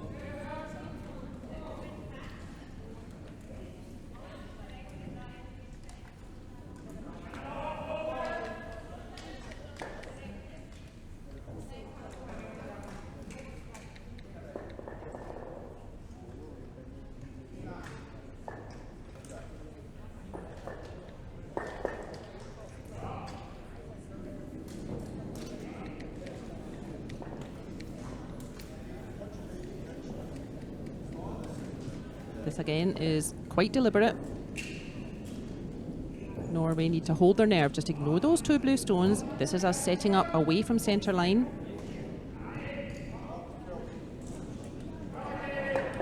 So we've set up a yellow counter over there. And now we ask the question of Switzerland, will they try to neutralise that yellow, try to remove it?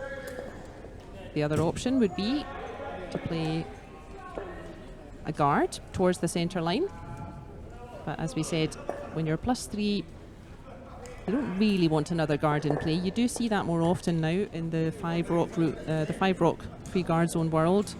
I still don't like it though. There is a reason why you stay away from guards when you're points ahead. And has that squeaked behind the guard? It has. Oh gosh. That shot kind of summing up the afternoon here. Super shot from Switzerland. Here's the view of that. Look at that, squeaking around the guard by half a centimetre. Removing that yellow and rolling towards the middle. Great throw from the Swiss.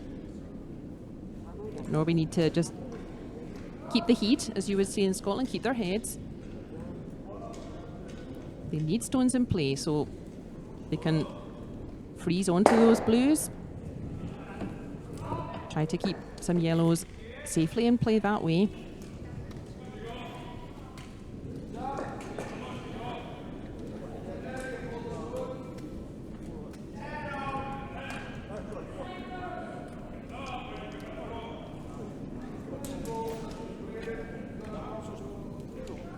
Every stone critical now for Norway.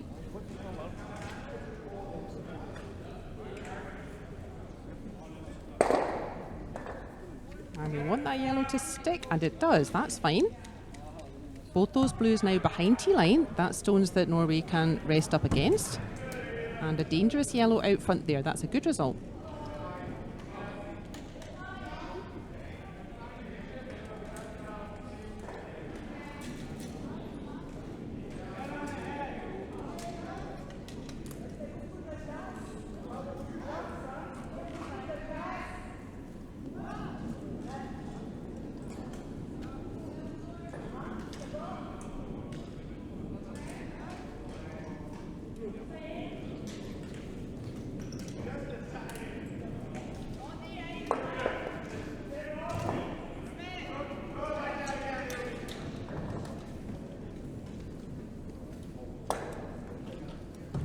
As we said, two options here for Switzerland. They can either keep attacking that centre line, just try to block the path for Norway, or they can simply remove Norwegian counters. If possible, I like removing Norwegian counters as a better strategy.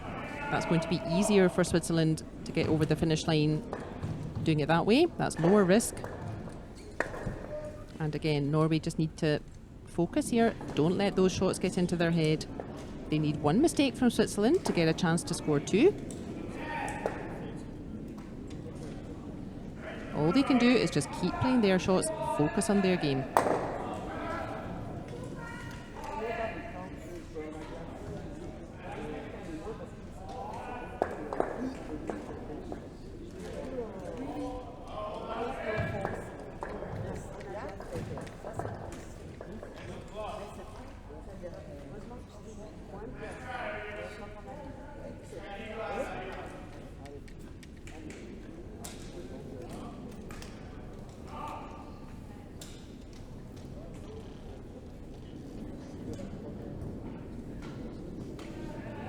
And like we said, those blues now behind T-line, and that can be a convenient little place for yellow to find a spot next to them. That's not too bad. Important is to keep these yellow stones in play now. We can't afford for yellow stones to be too heavy and go through the back. And nothing more you can do with that stone. It's important to keep stones in play here.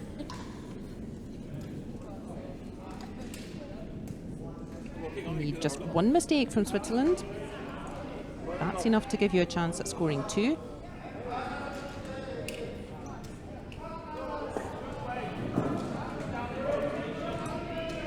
All the games on the sheet, full house. We're using all 6 sheets at the moment. All the games are in their 7th end. On sheet 1, Slovakia's first team, they lead Canada 5-4. On sheet 2, in the Battle of Britain, an important steal in that 6th end for Great Britain first team. They lead Great Britain second team 5 points to 1.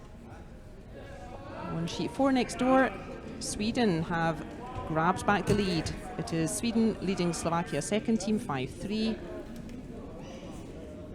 It is 6-2 for the Italian club Albatros Trento over the Swiss club from St. Gallen. And finally, the US, really authoritative in their game on sheet 6. Korea are no slouches, but it is the US 8-4 ahead against Korea.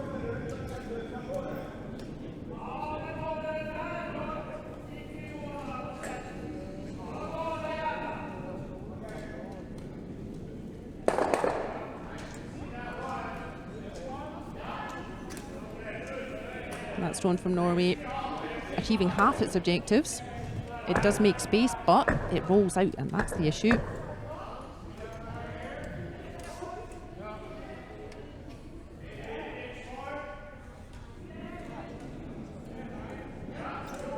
Very important to keep yellow stones lying around from here.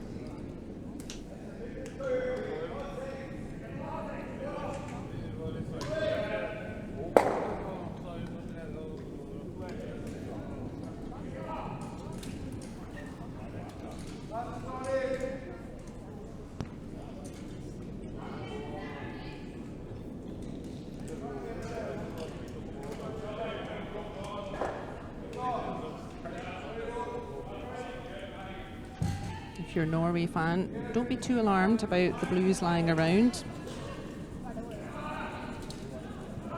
What's important is still that there's space, but that space reduced now a bit with a nice throw again from Switzerland. Now this is a big shot though.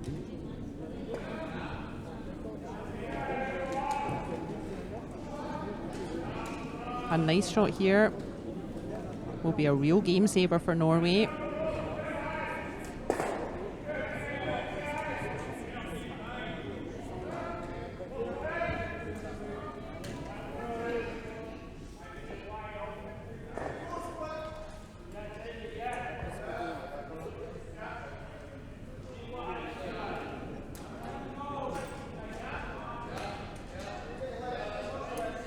Such a good chance for Norway here.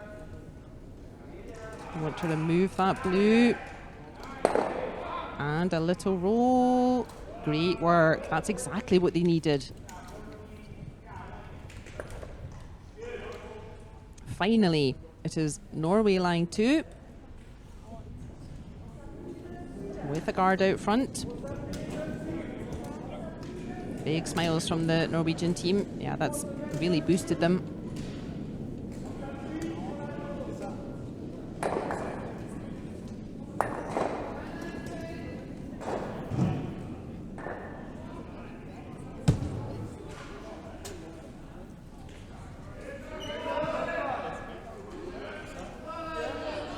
I'm looking at the clock to see if Switzerland have called their coach. They haven't. I think they're just having a bit of an alignment, make sure the whole team knows what we're doing.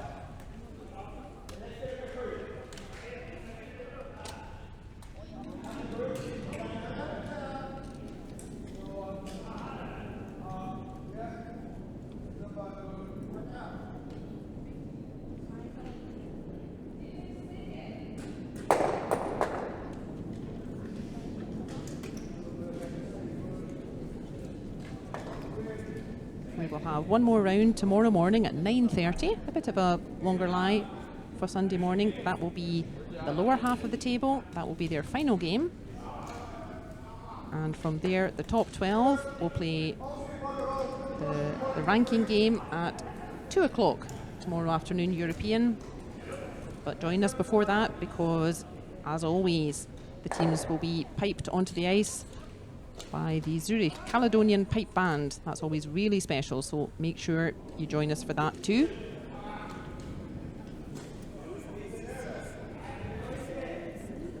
And that is a mistake from Switzerland. Norway need to capitalise on that now. They are going to call for a timeout. Their clock will stop and their coach will be on their way down.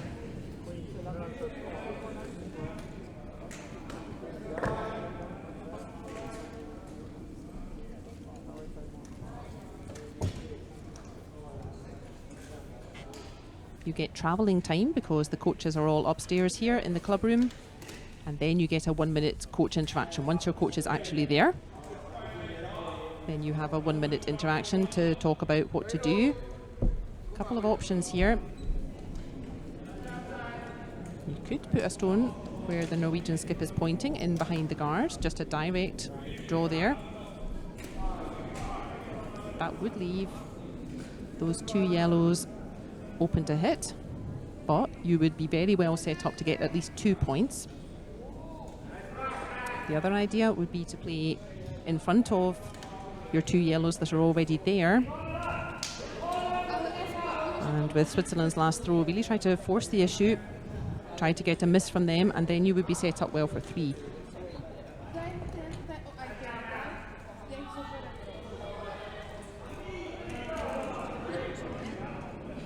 Yeah, there's no right or wrong here. You can see the Norwegian team just pointing at all the different options. The Swiss team just checking in, which they're entitled to do as well. Just keep encouraging each other. The Swiss still have their coach interaction should they wish.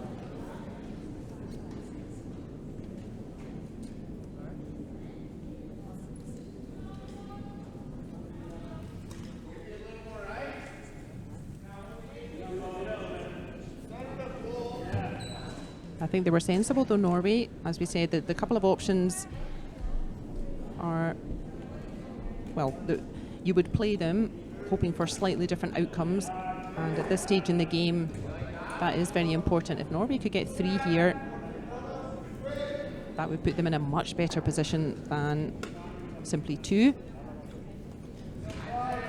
but that is a riskier shot. Like everything in life, high risk, high reward. And it looks like their decision instead is to draw away from the yellow's already there. Needs to put its brakes on. It needs to stop. It's going to. It didn't curl quite as much as they wanted, but that is a brave throw. Now the question for Switzerland, is there a double takeout on 2 of those yellows?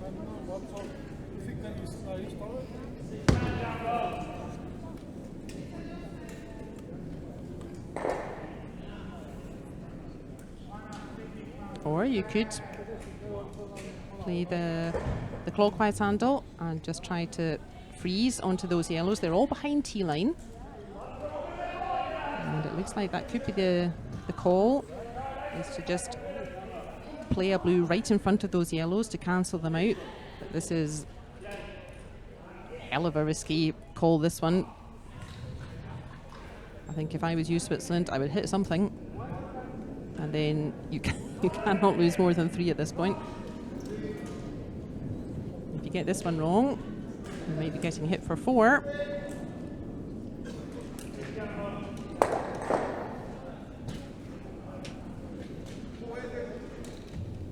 Switzerland then with the aggressive call. They want to freeze onto the yellows to cancel them out. aggressive call, always high risk, high reward. If they get this right, they can potentially cancel a whole bunch of stones here.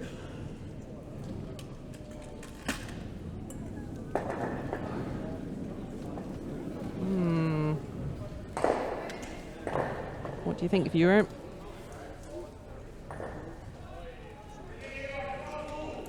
It was not a bad effort for a very aggressive call. That is not a bad effort. Definitely one yellow is lying.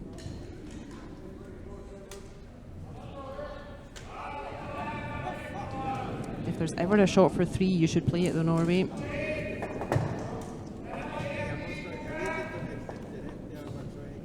Looks like they're just going for same again. Just a draw on the anti-clockwise handle.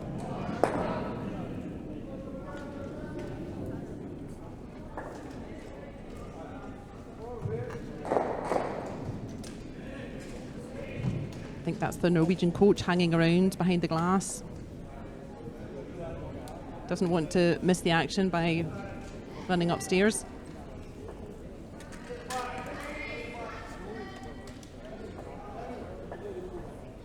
this stone coming in is a little bit faster than the previous one. Oh, that's a costly miss.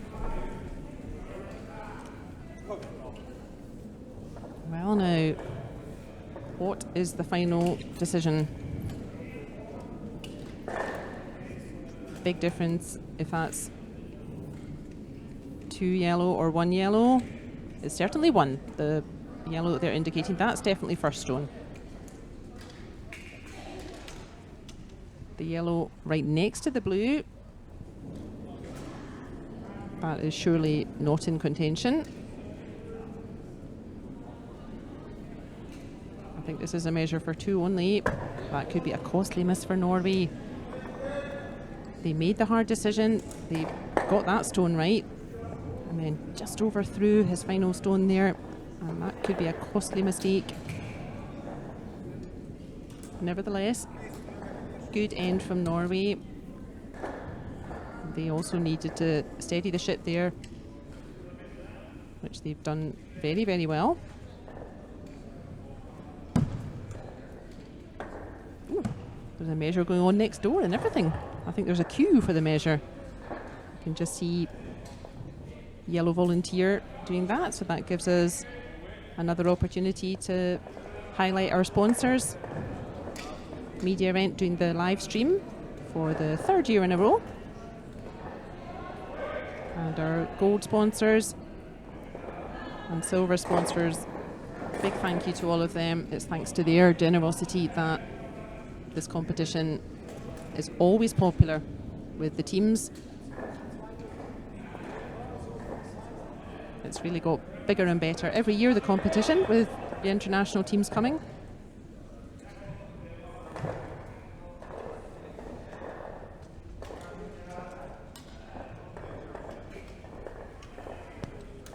You won't believe this, gang, but there is another measure going on in sheet 6. I didn't think we needed a specific volunteer for measure coordination. I've never seen this before. But here comes volunteer Semi. Yes, please, another measure over here.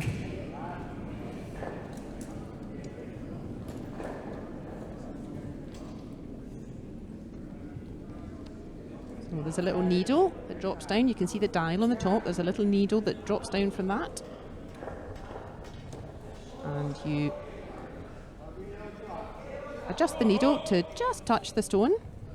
Take positive note of how much the needle pushes the dial, and then whichever stone pushes the needle a bit further, that stone is closer to the middle.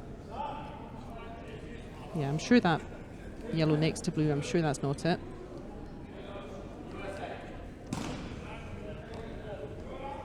Well, whatever it was, the decision is there. It was 2 yellow.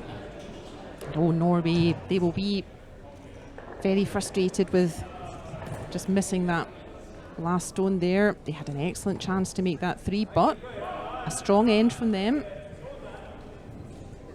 They need to steal at least 1 in this 8th end. But an important score of 2 for them. So after 7 ends, it is Switzerland first team 6, Norway 5.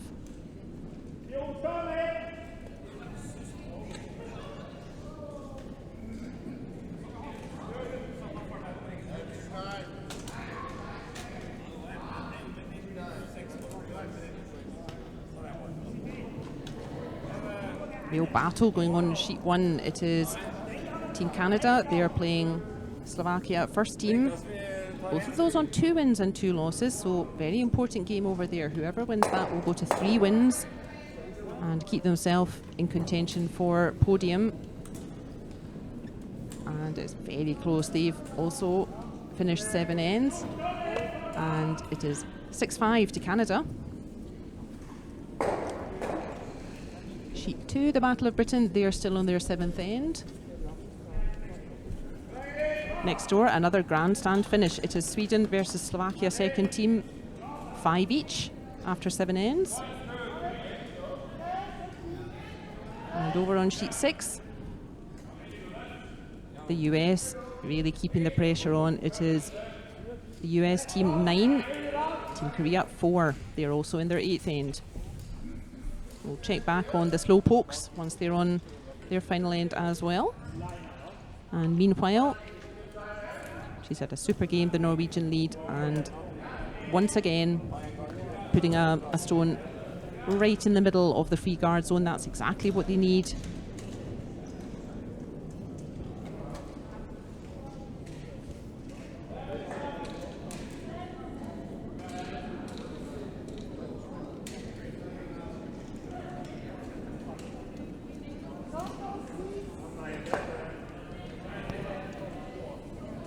And unfortunately, that is not the tolerance for that shot, Switzerland. You have simply given another guard to Norway.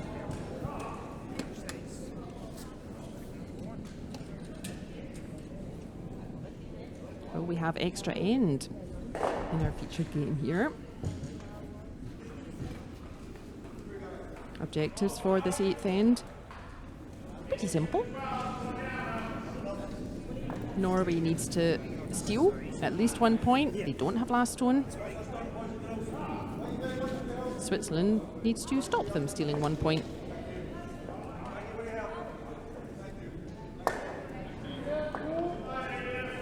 What is the easiest way to do that? Well, easiest to start from Norway's perspective. That blue is not allowed to count for Switzerland. It has to go back to its own game.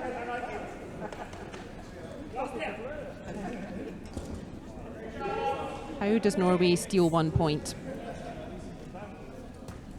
Well, they don't have last stone. Their best situation, all they can do is give themselves a chance. And their best situation to give themselves a chance is if they have a Norwegian counter nice and close to the centre with a whole bunch of guards out front.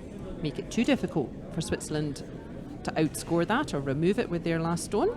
That would be ideal for Norway, and that's why we see Norway attacking that centre line, making good use of free guard zone.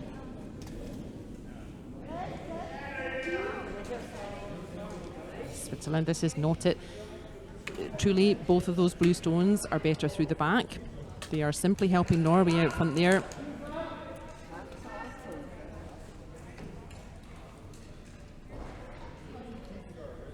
We've described how Norway's best chance looks to steal the end here. That would be to have at least one Norwegian counter nice and close to centre and a whole bunch of stones in front of it to block the path. Therefore, Switzerland's best situation is exactly the reverse. They want to have no stones in play. It is Switzerland who have last stone here in this 8th end. And for them, just having nothing in play, empty house, draw for 1 and finish the game that way, that would suit them very nicely. And at the moment, everything coming up Norway. Everybody playing for Norway by the look of it. A whole heap of guards. Now we need a stone in behind it.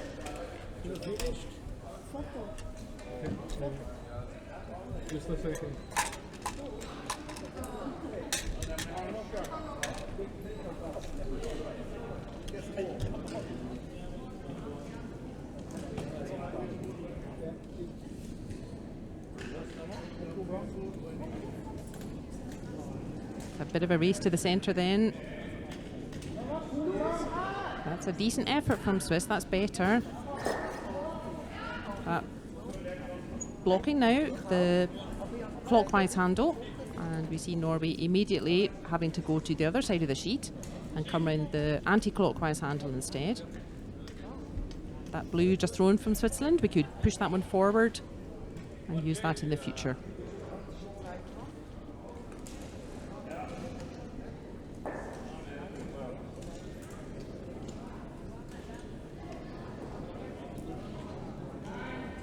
And if Norway can sink a stone in behind at this stage, that will set them up awfully nicely.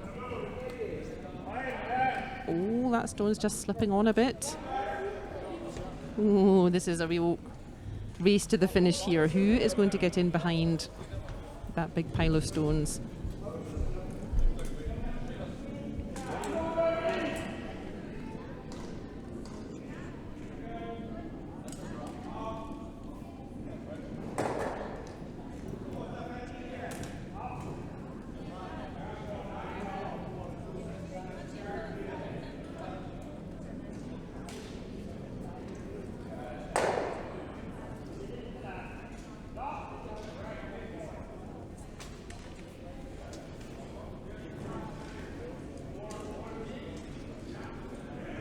Is that blue making it round? Not quite. It takes a little redirection, so it's not going to find its way in behind cover. And Norway, at this stage in the game, they need to just ignore that blue stone. It is not going to matter at the conclusion of this end. They need to get a stone in behind cover, close to centre. Just ignore that blue. You are not going to win the game from all the way out there. You need to focus on getting to centre.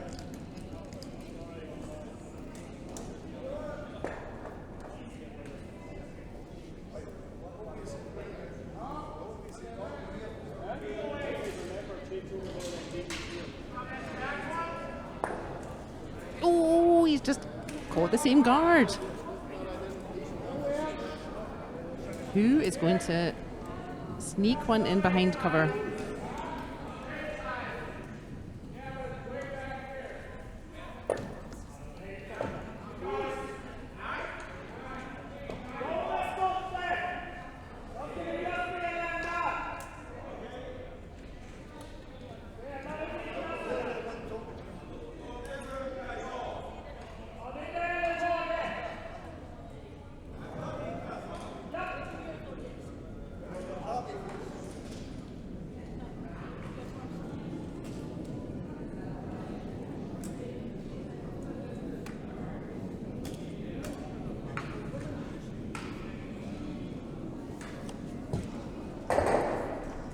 This is looking a bit more promising. It certainly kept itself away from the set. Oh gosh. Well, that took a happy little redirection from the side of the sheet, not the middle.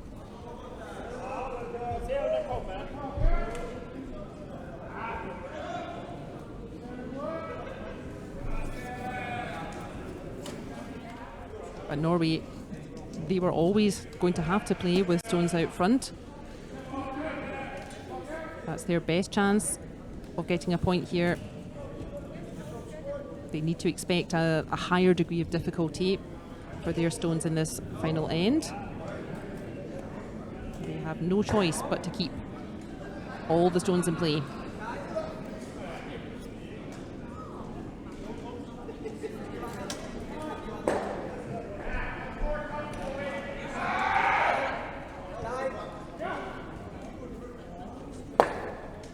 What a response from Norway.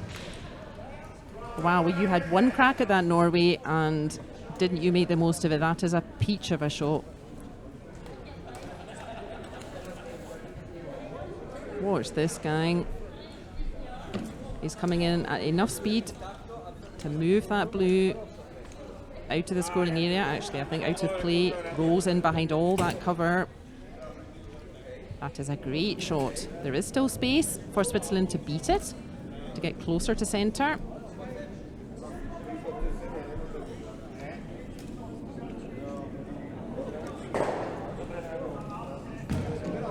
really nothing they can do about that yellow. Look at it, it's in behind all the guards. Very difficult to move it. You could potentially play on the clockwise handle on that little blue that's been patiently waiting in the front ring. That one is not going to outcount it, but again, I'd rather see that stone ahead of T line. It's no use behind T, not anymore. That's a stone that Switzerland can use. They can punch it back. They could try to angle it onto the yellow.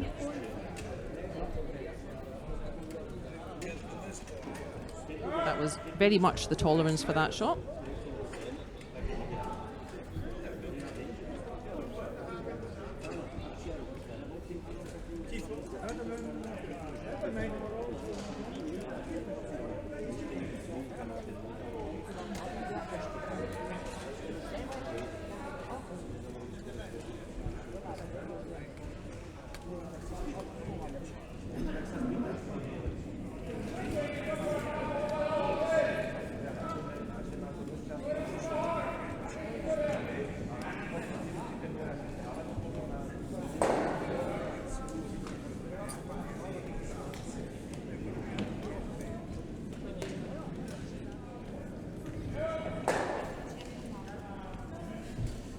It is Norway lying short. That is a dangerous blue, just thrown by Switzerland.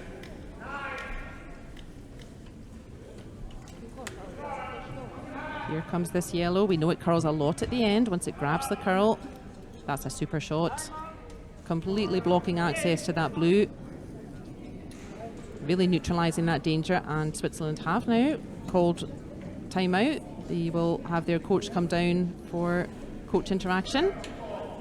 3 stones left to come.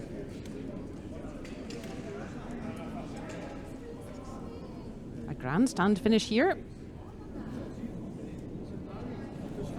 Could still go either way. Remember, if Norway scores, or Norway steals a point, and they are currently in position to do so, it will go to an extra end.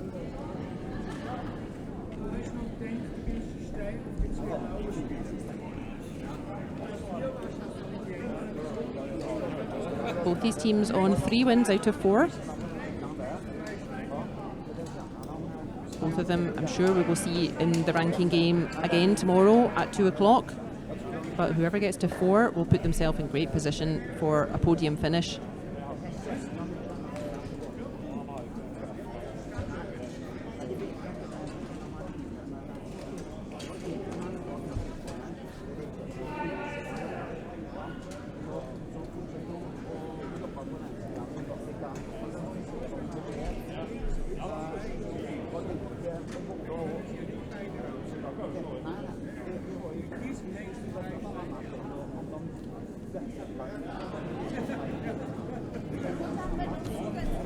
There's the Swiss coach.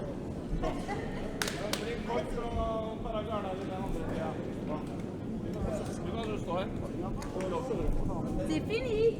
Yeah, but I can stay. New rules. Ah, you can stay. I can stay as long as you don't. As long as you have the plane. I can stay and I can go to the. As long as you have this. New rules. Yes. Okay. And then you can stay.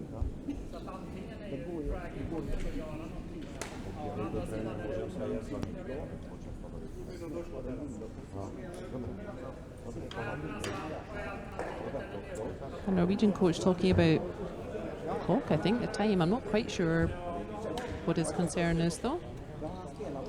Everything looks fine to me.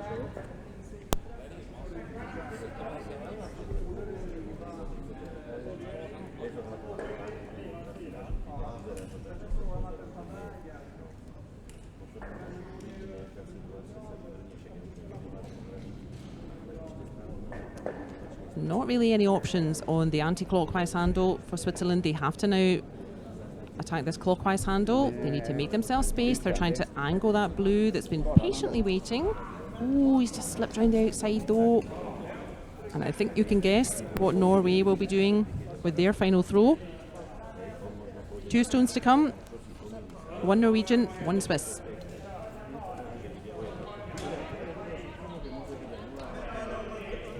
The Battle of Britain is over. It is a victory for Great Britain first team over Great Britain second. But really close. The final score after 7 ends was 6-1. That will be helpful information for British curling to use making their squad selections. We have a result over on sheet 6 as well, and the US closing out their game very professionally. It was a score of 1 to Korea, but the US too far ahead to catch. They stay top of the table. They defeat Korea 9 points to 5. On sheet 5, the team from St. Gallen.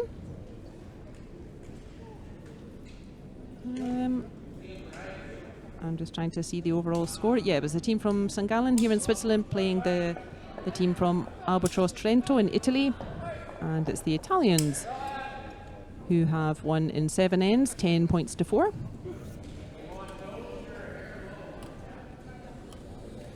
The other 3 games ongoing, all very close, as we expect. So, as we thought, Norway has closed the door on the clockwise handle as well. It is Norway lying 1 shot. If Norway remain lying 1 shot, we will have an extra end, gang.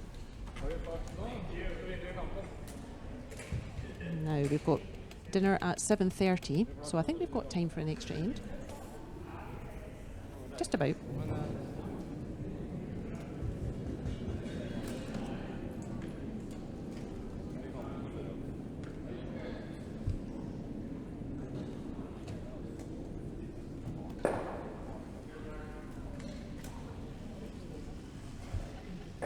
A bit of a Hail Mary here, no nice shot for Switzerland.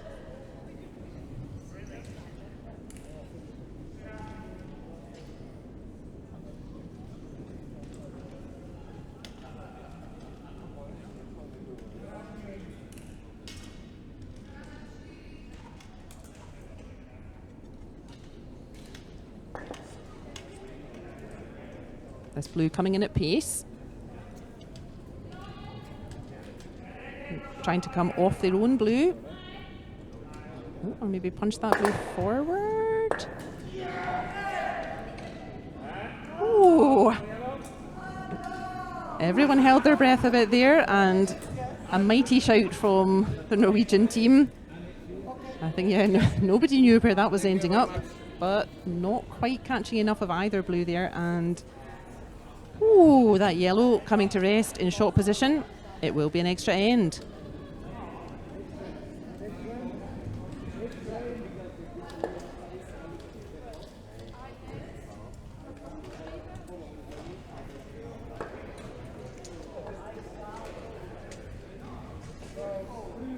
We have picked some good games to watch on the live stream here, and for the 3rd time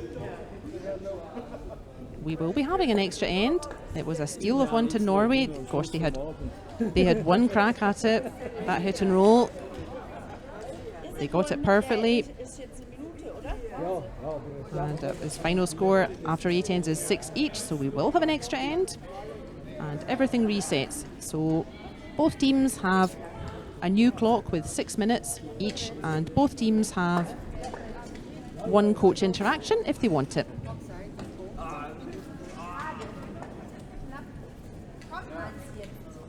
You don't need to save up time just in case you're heading for an extra end. That's not how it works. Everything resets. It will be Switzerland again with last stone, and Norway, they will be looking for more of the same, please.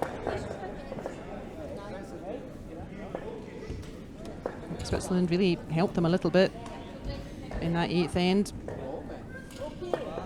But great play from Norway. Could go either way then, this extra end.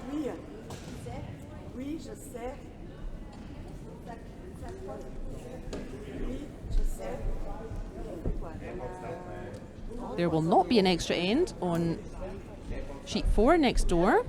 They started off level after 7 ends. And what a victory for Slovakia second team. over the silver medalists from Paralympic.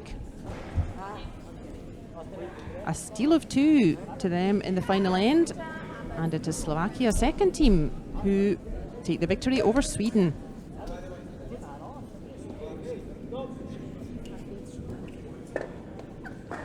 We have a result over on sheet 1 as well. That was the battle between Canada and Slovakia first team. And it's the Slovakians who will lose their title this year. It's Canada who ran out winners over there, 8 points to 5 after 8 ends. We will have new champions this year. Canada moved to 3 wins. Slovakia stay on 2. We may see them again tomorrow afternoon for the ranking game. I think they're quite high up in the stack of teams on 2 wins.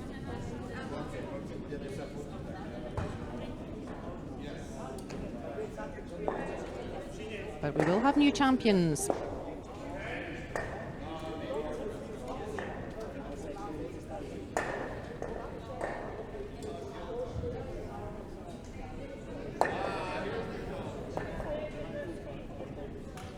Not quite sure what the discussion's about. Maybe just going over the conditions for extra end. Everyone has new clock with 6 minutes, and everyone has 1 coach interaction if they want. Just our game left on the ice, all the other games concluded.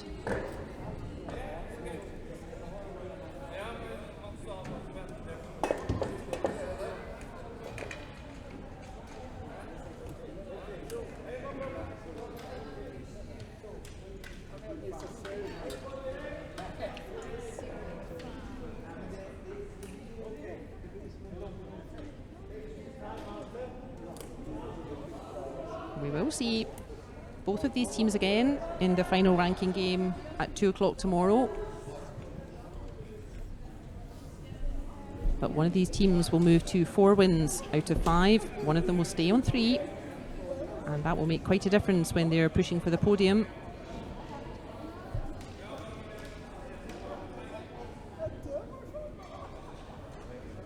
Switzerland, you need to stop doing this.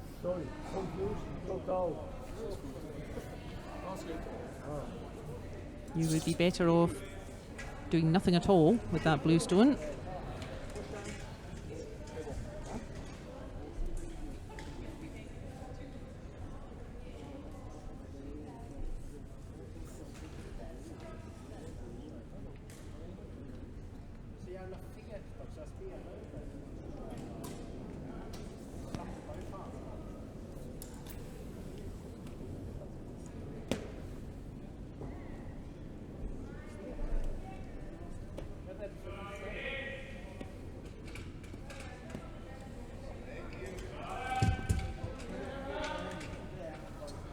But that is just the ticket for Norway.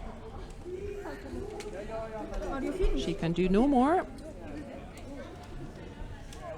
She has set her team up beautifully end after end, the Norwegian lead. She has definitely earned her dinner.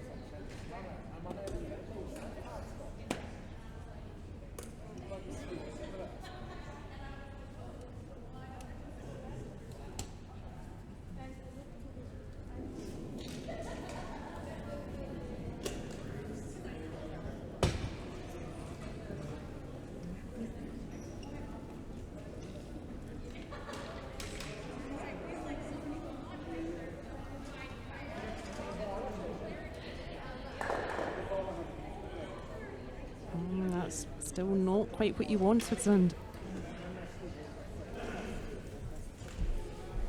That blue is available to play with, but again, what's our ideal situation? If you're Switzerland, you do have last stone. Your ideal situation is nothing at all. You would like a completely empty house, and you can just land a stone anywhere in it. That's your ideal situation. If you are Norway, your ideal situation is pretty much what we saw in that 8th end. You have a stone nice and close to centre and a heap of stones out front to protect it. And which scenario does it look like just now, gang? It is guard-tastic. That is favouring Norway.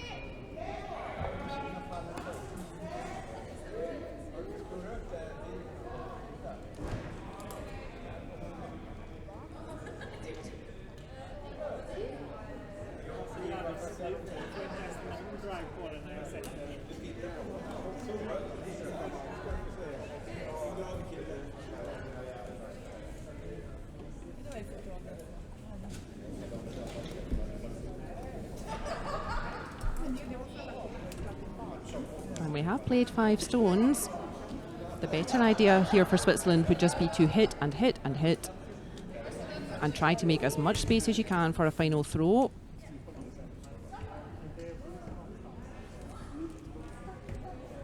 That stone is okay, but it's slipped to the back line there, and that means that Norway has space to follow it in. Yeah, tactically, I think that was a mistake from Switzerland. While free guard zone's active, that can be a good call to try to get to the centre first. But finally, those guards are simply not helping you. You do not want those guards out front. Your better idea is just to keep hitting, give your final thrower as much space as possible with his last stone.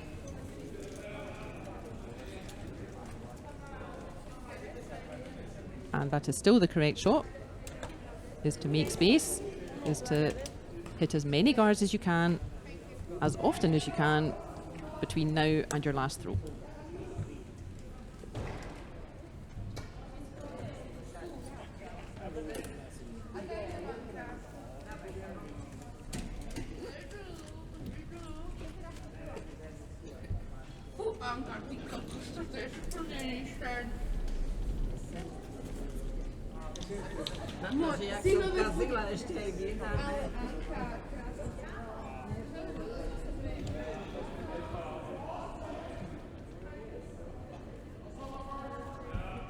Yeah, the problem is the following. Unless Switzerland get this stone spot on, and spot on would be right ahead of the pin right in the centre there, unless they get it really there is always a chance for Norway to outcount it.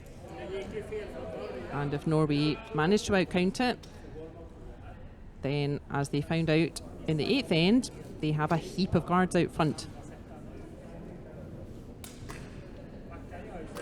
So they are really playing with fire, Switzerland.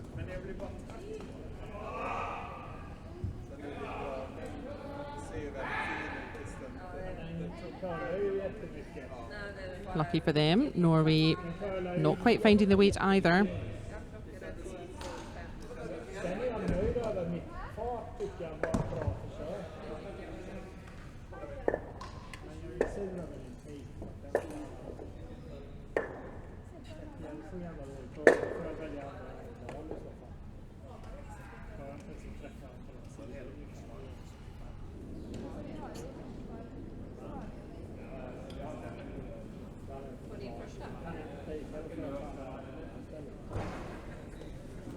So everybody knows the right line.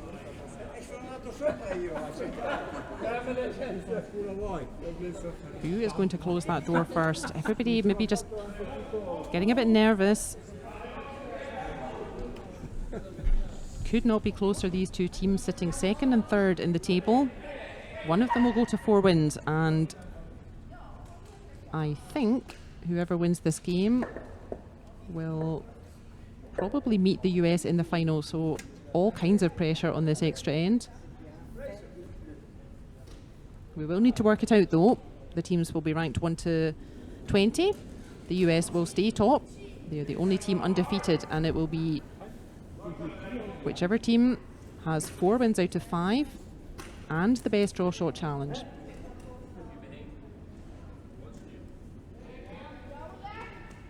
Great Britain 1 will be watching this game carefully. See, that's exactly where Switzerland needed this, because now they are in all kinds of trouble.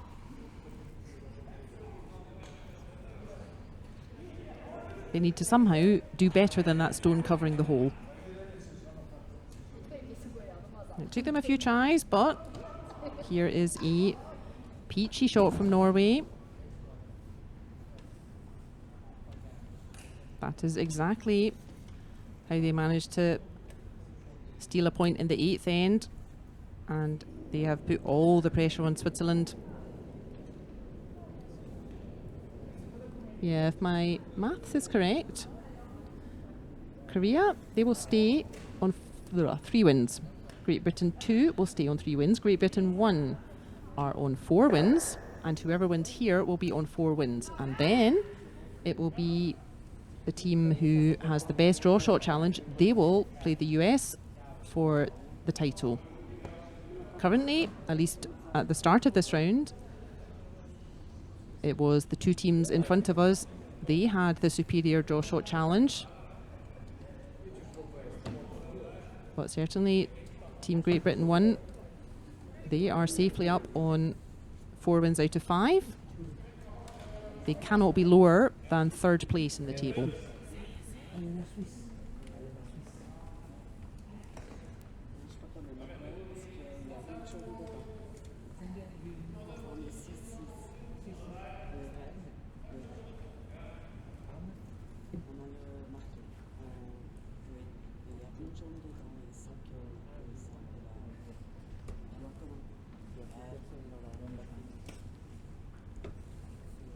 I think that's someone from Team US behind the glass there, just eyeing up potential opposition for tomorrow. Of course, we will be watching the final. That will be on sheet 3. We will be seeing Team US and I think one of the teams in front of us.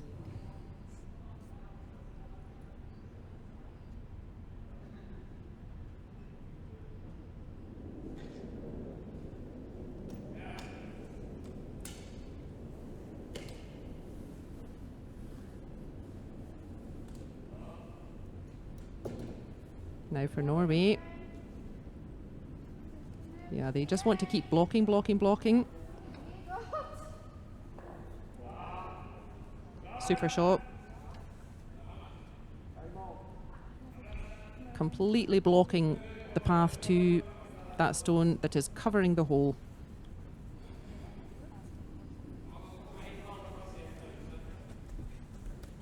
I wish Switzerland had asked for a timeout about 3 stones ago.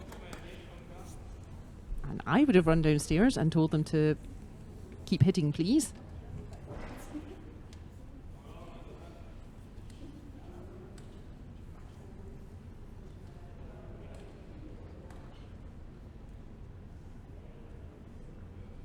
That may still be their only chance, is to try to make some space with their first throw here.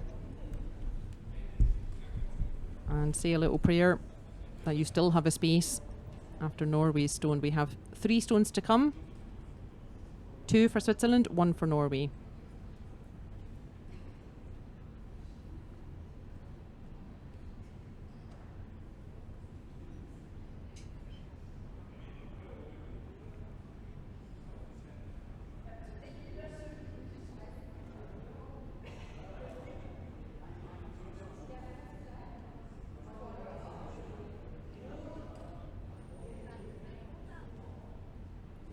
Norway just having a team confab as well. Just keep encouraging each other.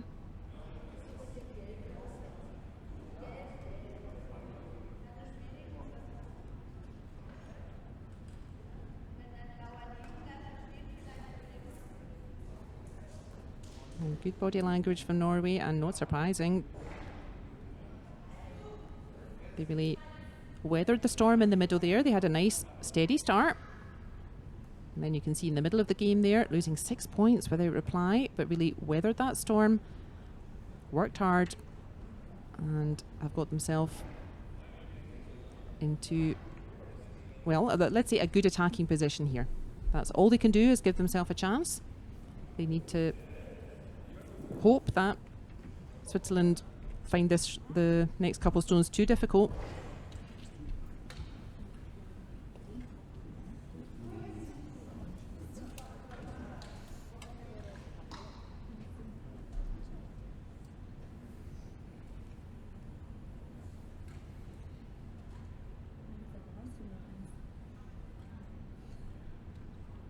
The two coaches just behind the sheets there.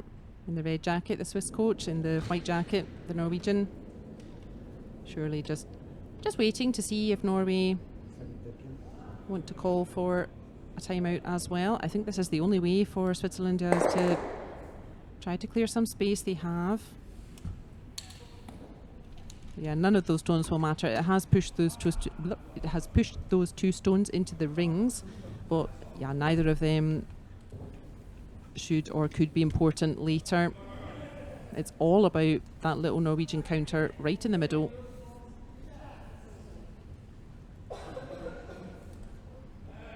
That is the view from the throwing end.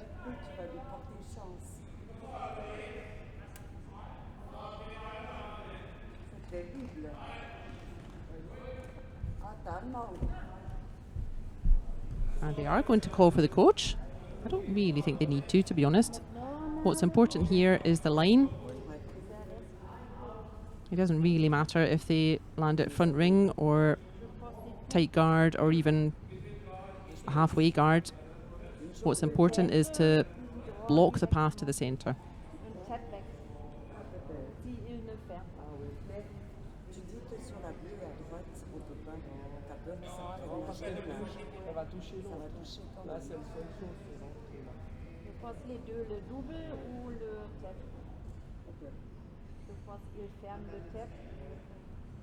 There was blues in front that you can just see next to the player there.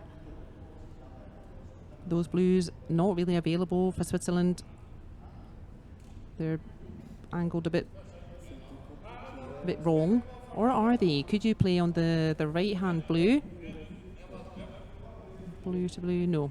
No, definitely not. Looking in the mirror there, the angles are not favourable on those blues out front, so I don't think they need to worry about that. Norway just need to ask themselves, what does Switzerland want to do with their final stone? What's their preferred shot? And try to block that. And I think indeed, at the moment, Switzerland's preferred shot, the only shot they would really have is to just play just over T, kind of T plus. But not much more than that. It would need to curl onto the stone that's right in the middle. Therefore, Norway, they just want to block that path completely. 2 stones to go then. Last stone for Norway in this 5th round game.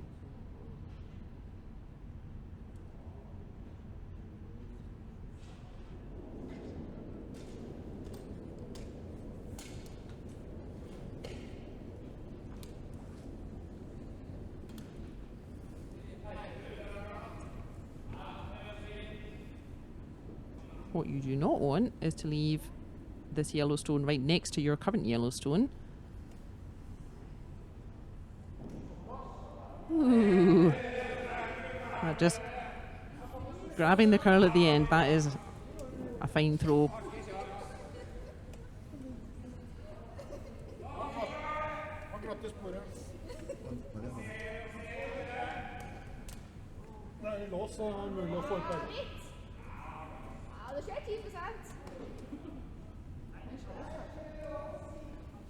No access then to the short stone on the clockwise handle.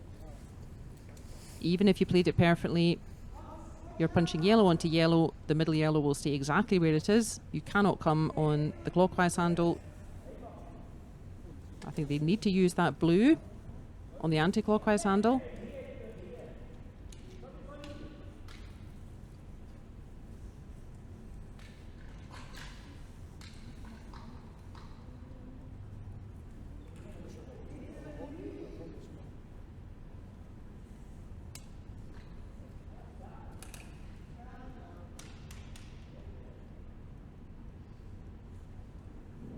Well, let's see. I'm not sure there's a shot here for blue.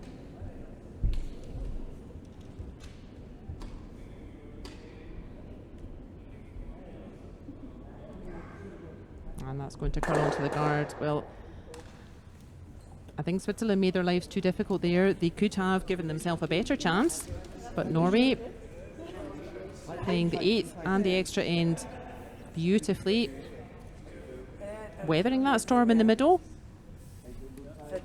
And that will be a steal of 1 to Norway in the extra end. They will get the victory over Switzerland first team, 7 points to 6. And now we need to see, we have the US in pole position. They have won 5 out of 5. Norway and Great Britain's first team, they have won 4 out of 5. Everyone else is on 3 or 2 below them in the table. So we have one team we will definitely see in the final. That's Team US. We will need to check who has the best overall draw shot challenge, Norway or Great Britain 1.